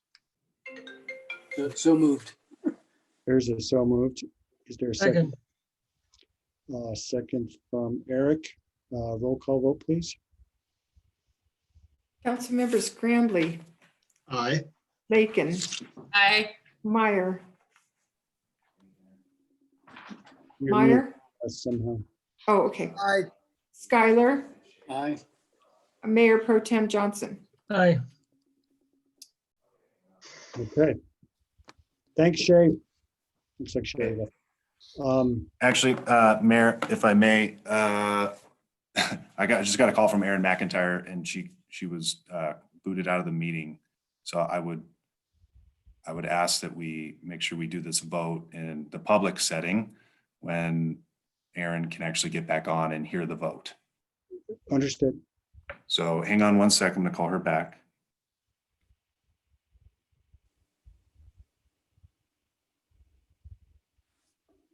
Yeah, apologize. It's accountable. That's great.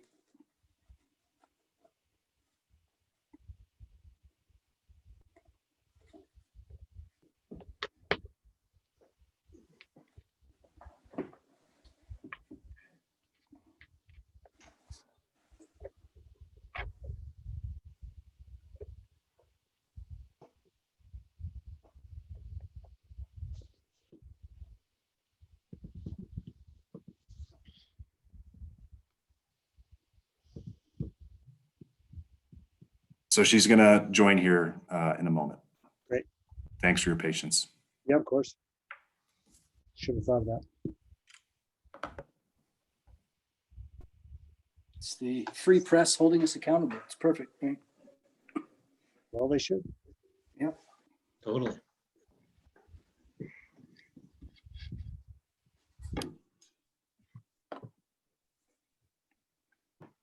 She'll probably be in the waiting room first.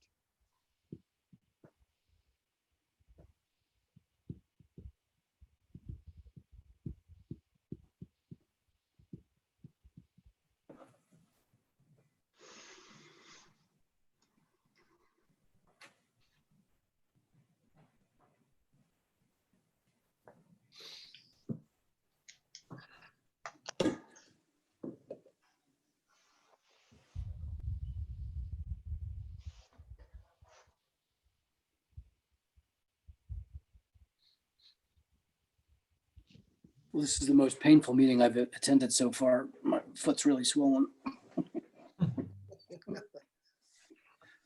You need to get it up and above your heart. I know, but it's hard to do. Sit in I front of these know. 4 screens. When you get done. Yeah, I've been icing it at least. What'd you have done to your foot? Oh, I've been waiting for a year to have a torn planar plate, and they worked on 2 other toes while they're at it. Bone spurs. It's OLD. You know, it's a progressive disease. Okay. But I had to schedule it between mountain biking and ski season so I could recover in time for spring skiing. There's going to be. It was strategic. Are you in a boot? Yeah, well, not at the moment, but when I Yeah. have to get up, I will be. Yeah. Yeah, it's amazing. I haven't had used crutches. I've been using a cane, but that's only when I feel unstable. But you know, day one, I was walking in a boot. Amazing. Nice. Even though it's pretty traumatized. Screws, pins, holes drilled, sutures with seatbelt material. It's all kinds of crazy stuff. It's like working on a car or Yeah. woodworking. The stuff they do is amazing. It's like, really? That's what you're going to do? So I wonder what. Okay, so everyone, Erin's on the phone here. She's not able to rejoin the meeting because the host, I guess, removed her from the meeting.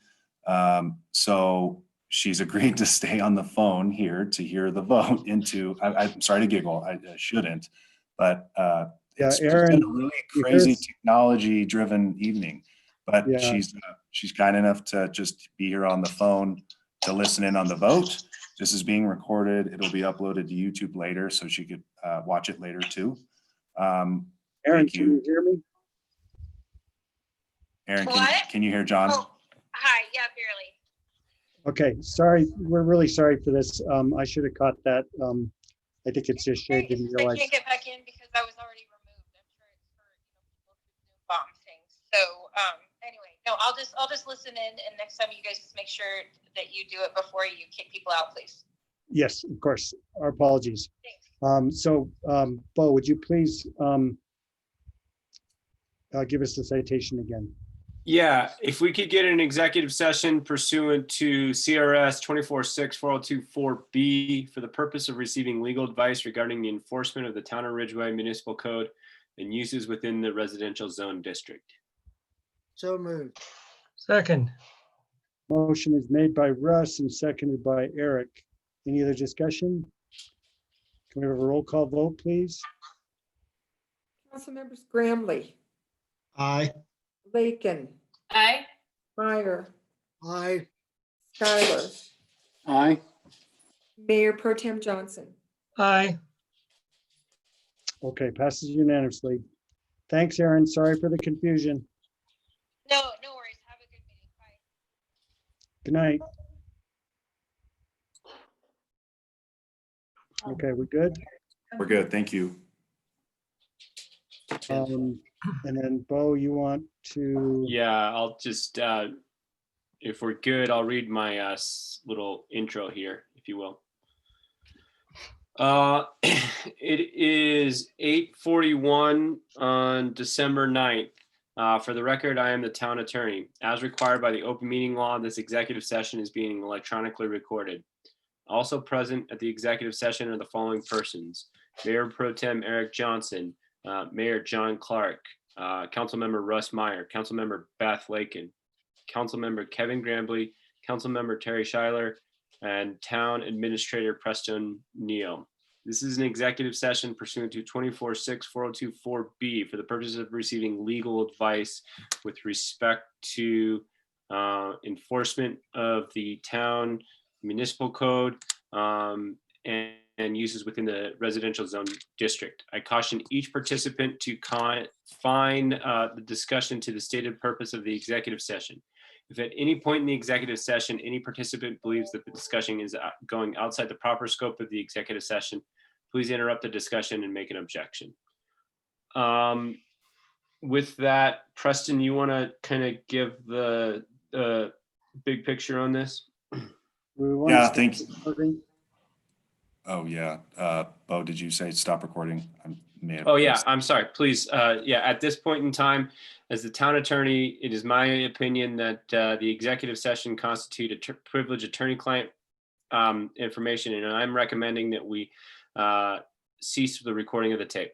8:57 p.m. We will conclude the executive session and return the open meeting. Okay, thanks, everybody. Unless I hear anything else in the way of an objection or another item of business, I will declare the meeting adjourned. Have a good one. Thanks, everybody. Thanks, everyone. Thanks, everybody. Great holidays. Yeah, happy holidays, everybody. Thanks for everything. We'll talk to you soon about the staff thing. All right. All right. See you Good night. guys. Thanks, everybody. Thanks, Pam. Thanks, Preston. Thank you. Good night. Good night. Good night.